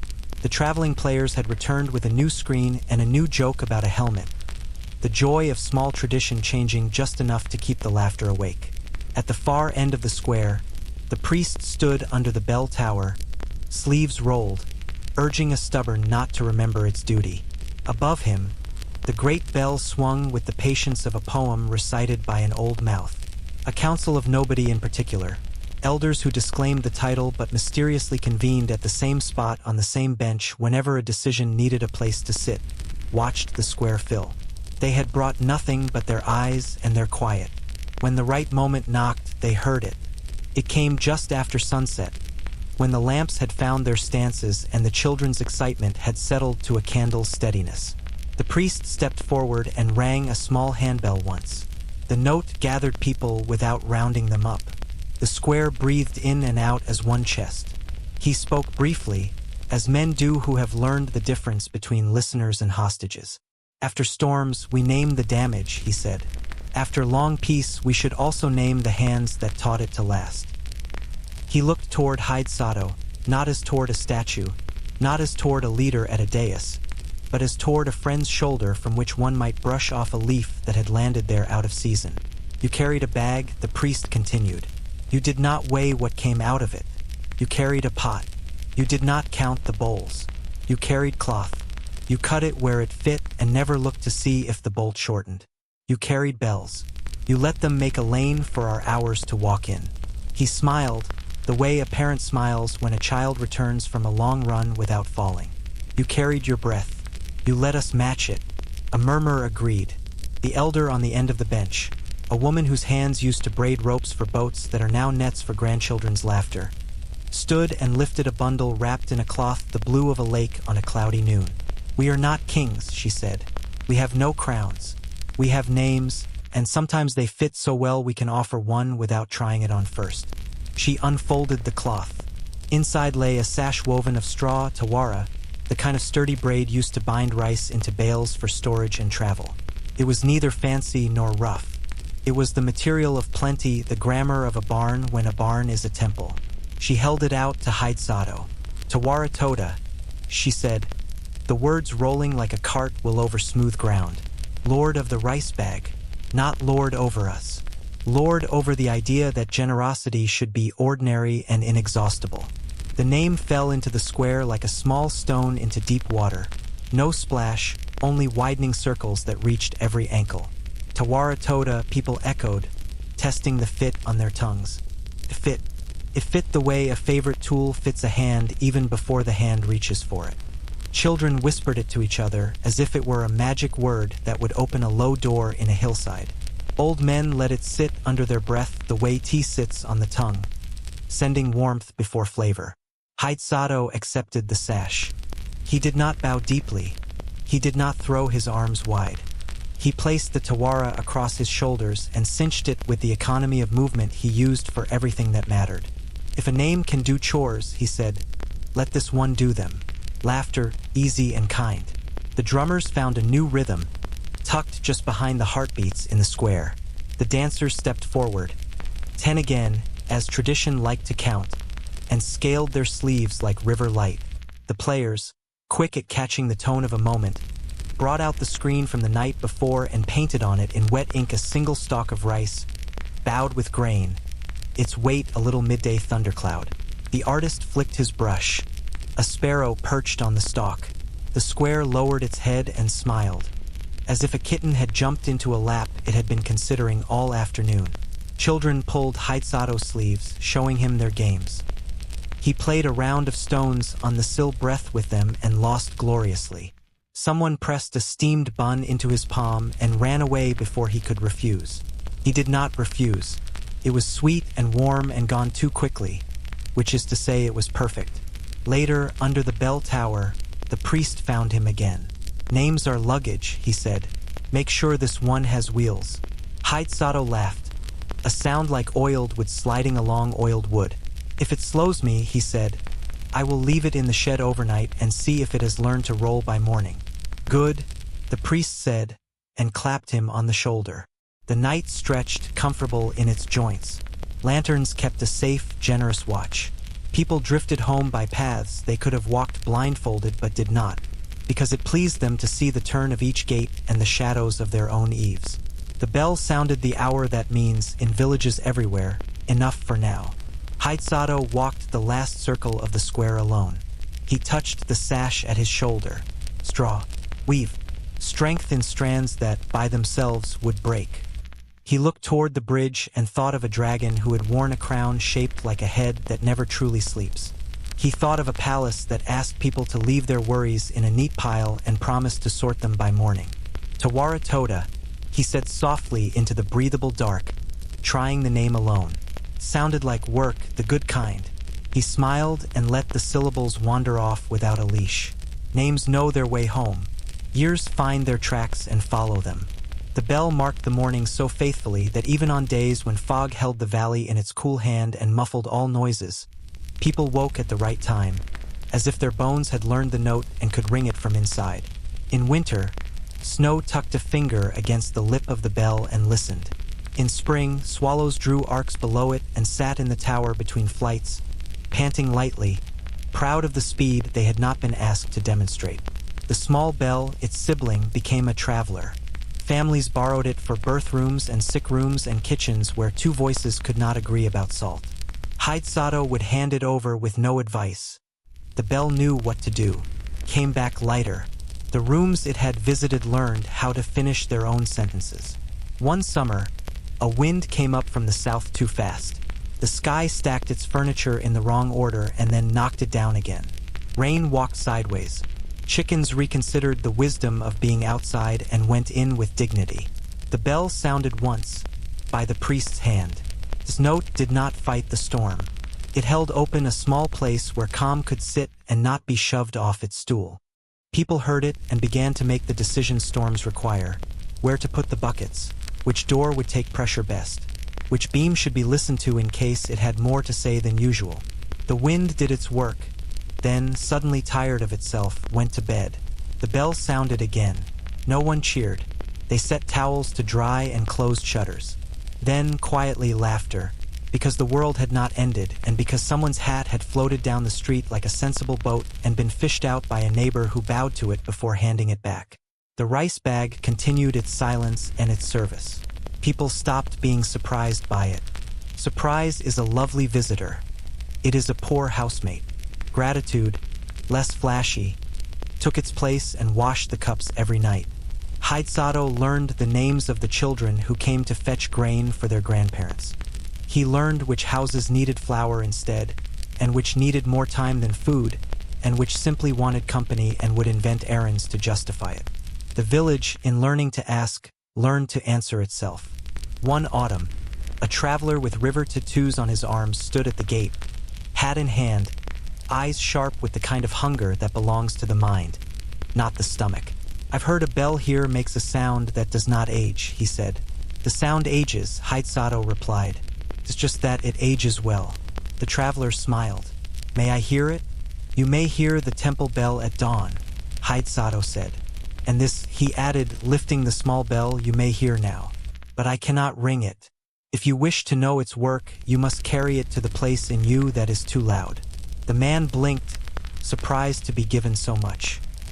He took the bell, walked to the edge of the yard, stood under the ginkgo with its fan leaves all turned one way by the morning's breath, and rang it. Once. He waited. He rang it again. The second note seemed to find what it had come to find. The man breathed out very slowly. He returned the bell with both hands. "What did it say?" Haidsato asked. "That I may go home without being as afraid of my own house as I have been." The man said, and smiled the smile of someone who has paid a debt without being asked to and found himself richer for it. He walked away lighter than he had come. Sometimes, late at night, Hide-Sato stood in the temple courtyard and listened for the quiet between the bells fading and the first cricket's decision to begin again. That quiet had a texture. It felt like silk under a palm, like steam that has decided to become rain again in the length of time between two heartbeats. On such a night, with a moon full as a round shield and twice as gentle, Hide-Sato dreamed a dream that did not feel like a dream. He stood on Sita no Karahashi, the boards warm under his feet though the air had the crisp edge of autumn. A man in blue, ocean-colored and steady, leaned on the rail beside him. No crown, no ceremony. Just a friend waiting until he had finished his thought. Your bell, the Dragon King said, nodding toward the tower that existed in both their worlds because bells do that, is speaking to us. It arrives under our water as a thread of light. Children use it to find each other in the schools when currents change. Elders use it to remember the way their hands moved when they were young and nets had to be thrown just so. He glanced sideways, a smile in the curve of his cheek. The pot helps with feasts. The silk keeps the cold from the bones of those who sing longest. The small bell we hear as a quickening of the weed's patience. And the rice, well, rice is the grammar of our quiet. Hide-Sato laughed softly. And the mountain listens, the Dragon King said. I would not have said that word a year ago. Now I say it and believe it. He rested both hands on the rail. Names have begun to drift down to us. Taguara toda. He tried it out, was pleased with the way it sat in his mouth, said it again. Taguara toda. Names, Hide-Sato said, are luggage. Then this one travels easily, the king replied. It rolls. It does not rattle. They stood without talking and let the bridge remember them. It made a small note, lower than a frog and higher than a far drum, a note that claimed the width of the span and kept it in tune. When Hide-Sato woke, the sound remained for a breath and then politely took its leave. In the years that followed, boys grew tall and had to relearn where their hands were in space. Girls learned they could choose silence on purpose and discovered how powerful that could be. Men discovered that fixing a neighbor's fence at dusk could be the difference between sleeping well and sleeping deeply, and chose both. Women traded recipes for rest, not only for soup. The bell did not cause these things. It gave them a place to line up and be counted without numbers. When visitors asked after the miracle, Hide-Sato shrugged and poured tea. We breathe, he said. We ring. We share. If pressed, he told the story of the bridge and the Dragon King in a tone as gentle as rain on a rice leaf. He kept the fierce parts tucked behind the curtain of his voice. People do not need thunder to remember the shape of a mountain. If anyone called him Lord, he did not correct them, but he did not add weight to the word. He wore the Tawara sash only on days when the rice bag needed carrying across 3 streets and 2 courtyards and a hill. Then he would wipe it, hang it on a peg, and let the house be his title.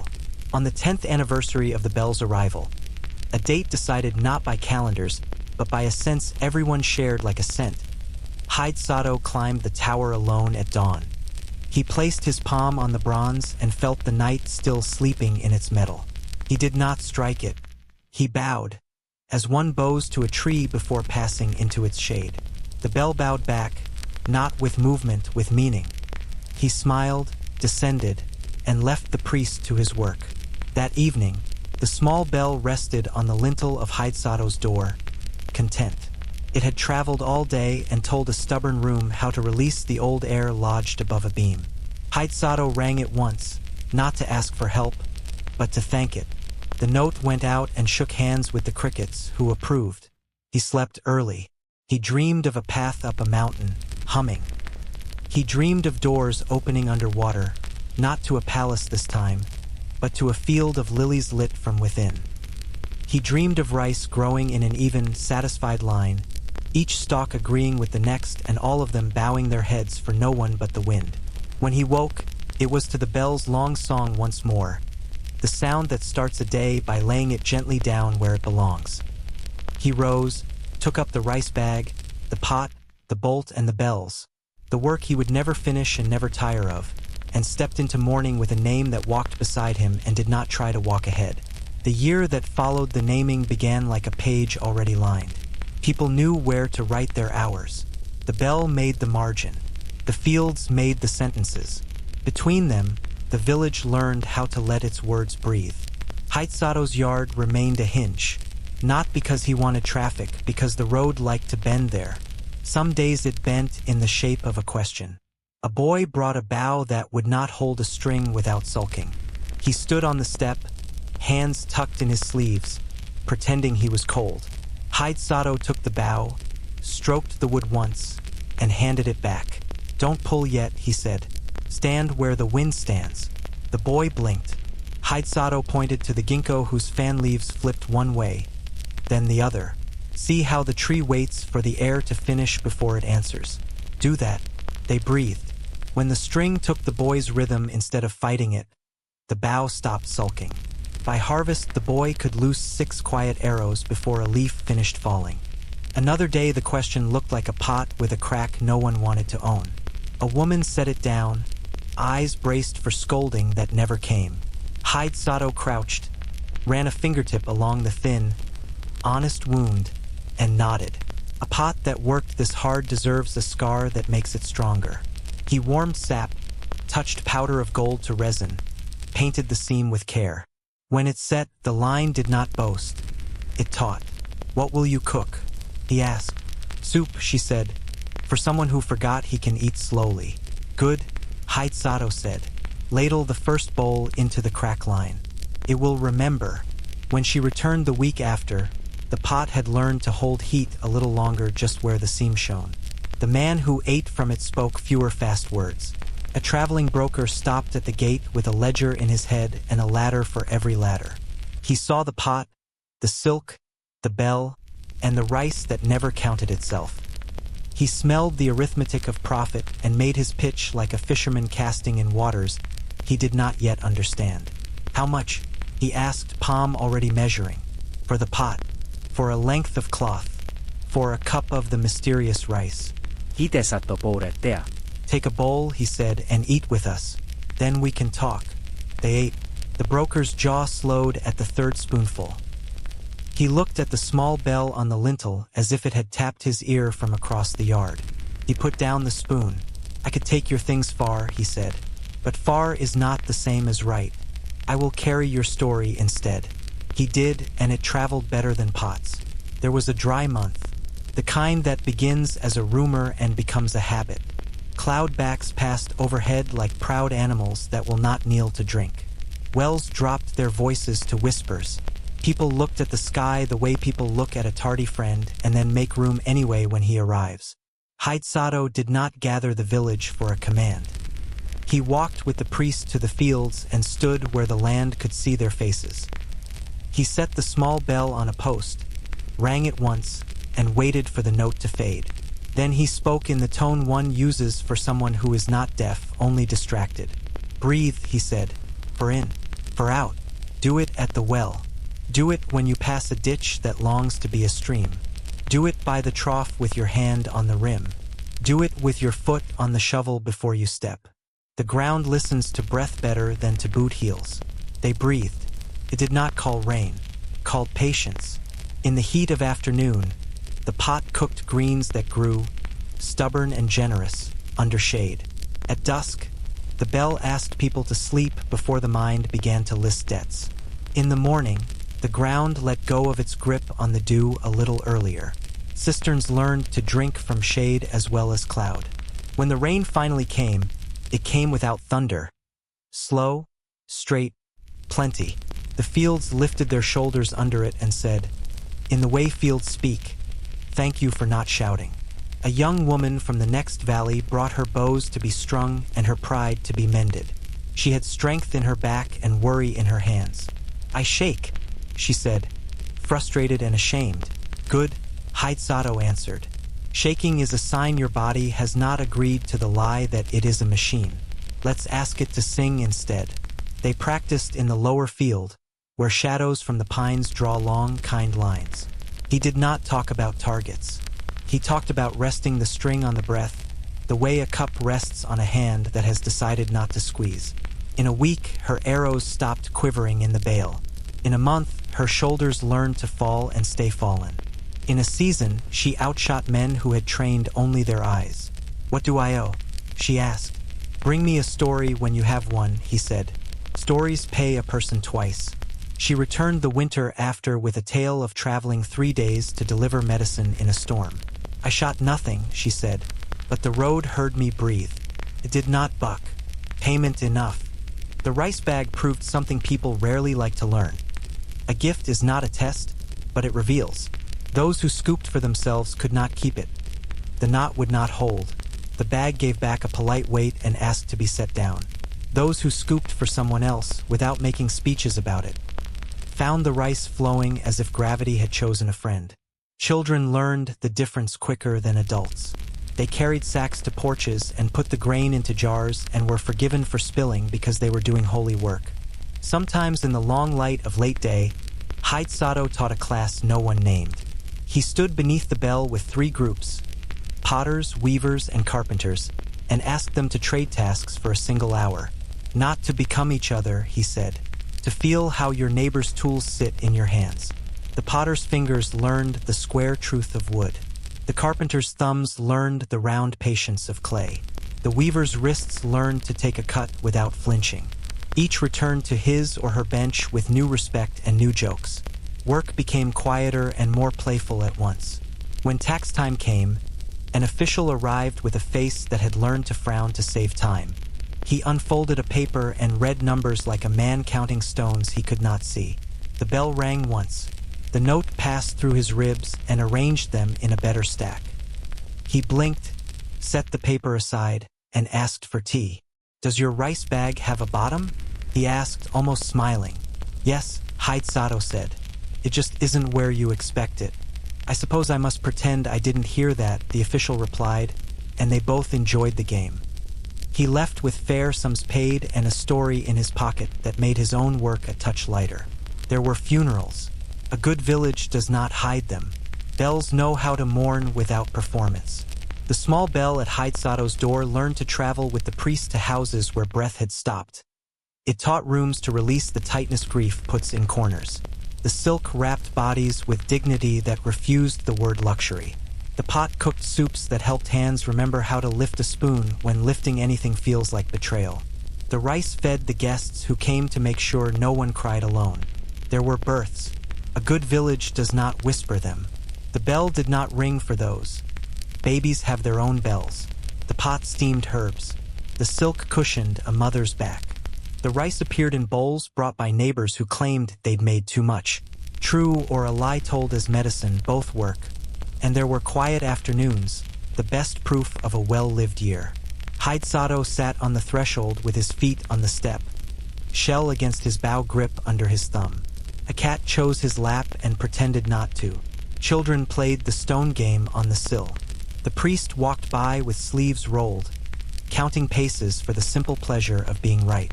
Somewhere, the young archer taught someone younger how to let the string hold the breath. Somewhere, a pot held heat exactly long enough. Somewhere, a door closed without slamming. Somewhere, a man who used to hurry reached the end of a lane and discovered he could arrive without making the air run ahead of him. Prosperity did not glitter. It gathered itself like a blanket at evening, tucked under and stayed the night. One morning, Hyde Sato woke with the lake in his mouth. Not wetness taste. He knew it as he knew the first note of the bell, the first step onto the bridge. He tied his sash, lifted his bow, and set the small bell in his sleeve. "I'll go to the water," he told the servant. "Will you be long?" The man asked, smiling at his own echo of an old question. "As long as the day asks," Hyde Sato said, and started toward Sitano Karahashi. The bridge recognized him. It always had. Even when he walked years younger or a season older, the boards answered with the same low note in the ribs. Mist made a curtain and then drew it back. Hyde Sato laid his palm on the rail where he had laid it 100 times, each time a greeting, never once a demand. On the far shore, Mount Mikami held its line. No eyes burned there now, only the slow changing shadow of passing cloud.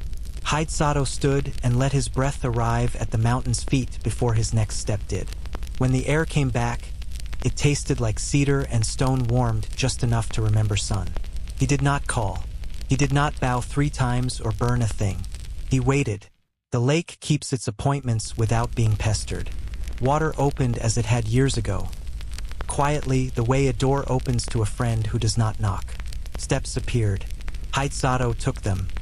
He noticed that the blue below had grown a shade deeper, or perhaps his eyes had learned new shade words. In any case, the palace welcomed him with a brightness that felt like midday and smelled like morning. Attendants bowed.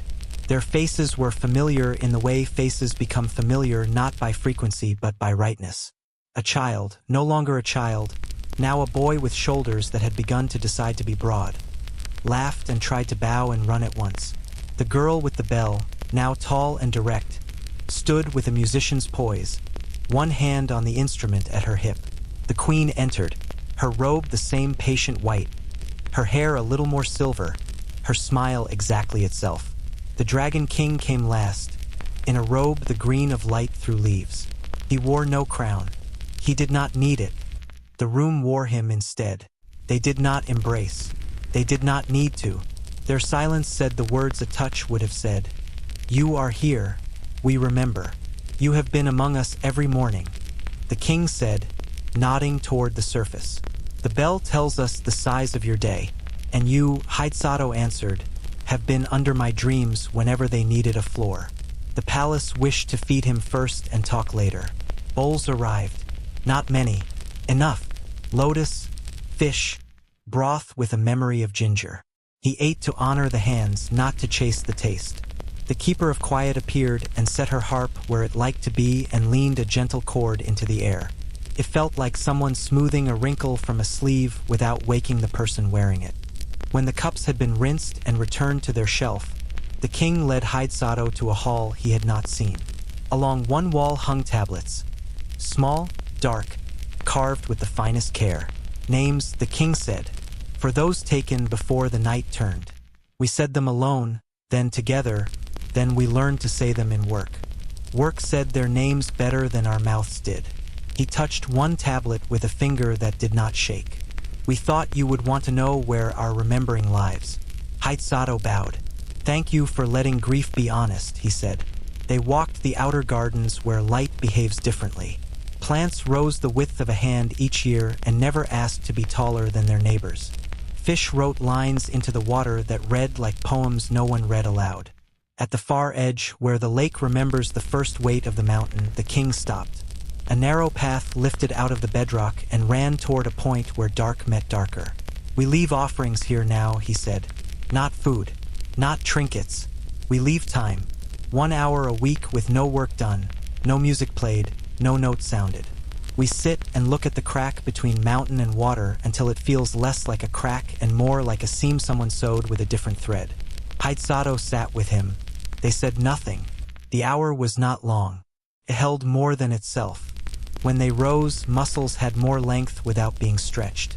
In the afternoon, the young people of the palace asked to be taught archery. Haidsato laughed softly. I know only how to teach breathing, he said. That is exactly what we mean, the girl answered, already fitting an arrow as if placing a word in a careful sentence. They stood on a terrace pointed toward the dim shore. He said the familiar things. The string sits on the breath. The eyes look through, not at. The hand closes like night, not like a fist. Arrows landed without drama.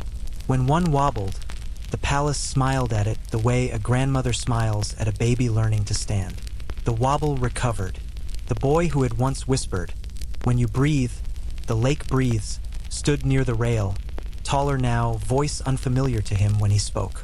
I dreamed I carried your small bell under the mountain, he said. It rang without me when a weed thought about strangling a lily. It has been busy, Haidsato replied, lifting the bell from his sleeve. Would you like to hold it with awake hands? The young man took it, reverent without being rigid. He rang it once. The note did not travel. It located. He rang it again and smiled, because something in him had loosened that he had not noticed was tied. Evening suggested itself. The palace prepared a feast that did not consider itself a feast. Musicians tuned quietly. A storyteller began a tale Haidsato had never heard. The one about the time the river decided to take the long way home and everyone learned the value of walking slower. Laughter made the lights tremble in their shells without threatening to blow them out. After the first cup, the Dragon King brought a bundle of reeds bound with silk. For the bell, he said, we have made a new rope. When it hangs in your tower, it will remember the water and be less tempted to chafe in dry wind. Haidsato touched the rope. It smelled like clean riverbank, like something that has been washed in patience. Thank you, he said. It will carry the note more kindly. The queen handed him a cloth packet. Inside lay a comb carved from shell, smooth and strong. It is for your house, she said. Not for hair, for mats. Run it along the floor and it will remember to lie flat after many feet and many days. He accepted the gifts the way one accepts rain, without plan, with gratitude. Before sleep, the keeper of quiet touched 2 strings and then stopped, leaving the third to ring without her. For your road, she said. Let the silence go ahead and clear small stones for you. They brought him to the guest room he had used years ago. The reed screen had a new line painted across it. Steady. Faint. He recognized it. The painter had finished the sound of the arrow before the sound. He smiled and slept with the ease of a man who knows his body is being watched over by good work. Morning was unhurried. Farewell was never loud in this place. The Dragon King walked with him to the stair. The young people followed, then stopped when the water began to lift. A boundary children instinctively respect when love has taught them to. At the surface, mist had already chosen a direction. The bridge waited with its long back bare to the day. If you need us, the king said softly, breathe in our direction.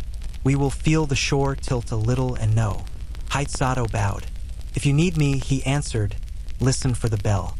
It does not belong to me, but it speaks my hours. He climbed. Water closed. He crossed the bridge, rope and comb and an hour of silence heavier than any bundle, and none of it a burden. At the temple, the priest met him with a grin. Your bell has been asking for new hands, he said, seeing the reed rope and bringing a ladder with the gusto of a man who enjoys a task with a right now reply. They rehung the bell. The rope sat in the hand like a conversation that did not need warming up. When the priest struck, the note traveled softer, farther, with fewer edges. Children in the square looked up from games. In a kitchen, soup decided not to boil too hard. In a room where 2 brothers were trying to divide an inheritance without injuring their love, voices lowered one notch, then another, until the division became a mapping that would let them visit each other without pretending they wanted to be one person. Haidsato ran the shell comb along the mats. Fibers lay down and remembered sleep. He set the small bell on the lintel. It rested. He rested. The lake rested. Rest in such companionship becomes an action, not an absence. Years soften themselves around the edges. Children learn to tie their own sandals. Some left and returned. Some left and wrote letters that sounded like rain on roofs they had never seen. The young archer taught others and was called master by people who had never met the man who had taught her to let the string breathe. The priest's beard grew whiter and less argumentative. The bell's skin darkened with the mild tarnish that comes from being touched only by air and gratitude. Haidsato's hair silvered the way frost finds a field, not all at once, in ways that look like light from the right angle.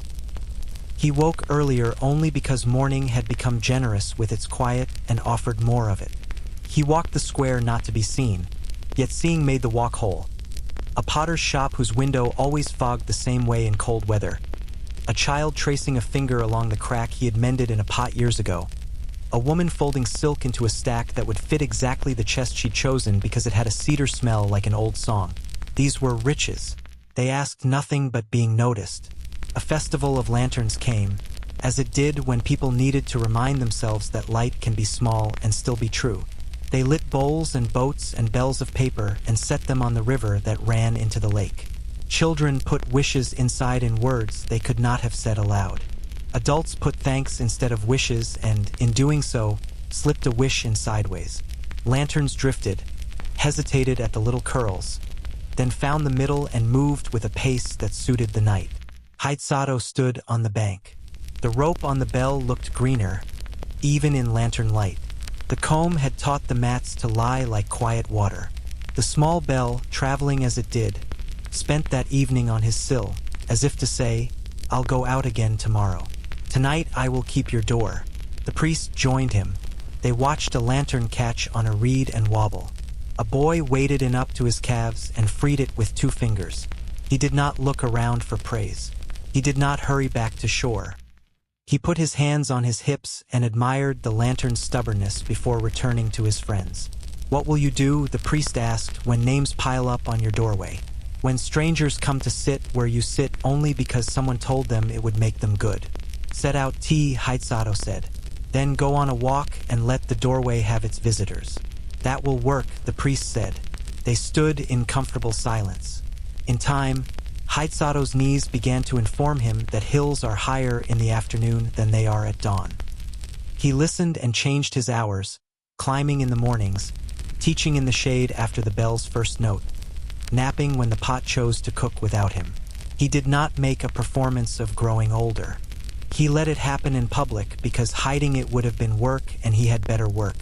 On a late summer afternoon when cicadas sawed the heat into tolerable pieces, a child asked him the question children ask the old when adults aren't listening. "Are you afraid," she said, "of stopping?" He smiled. "I am a door," he said. "If I stop, it is because someone has passed through and I am resting in the frame.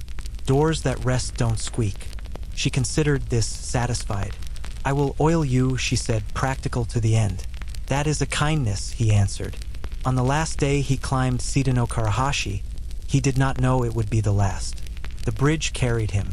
The lake held a sky so clear it looked like a bowl polished by use.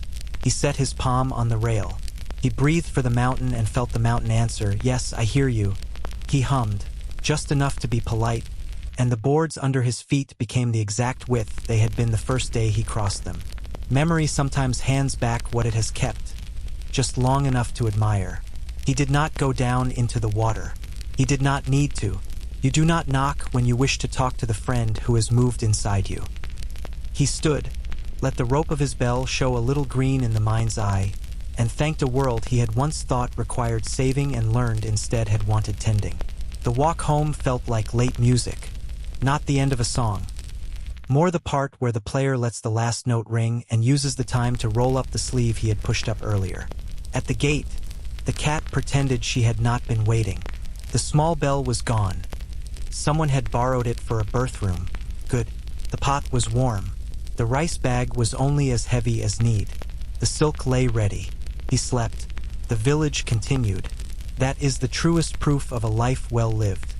The day after. The bell rang. People woke. Someone argued at a fence and then laughed at their own voices. A child discovered the joy of sweeping a whole yard without missing a corner and was praised for thoroughness. The pot burbled. The rice poured.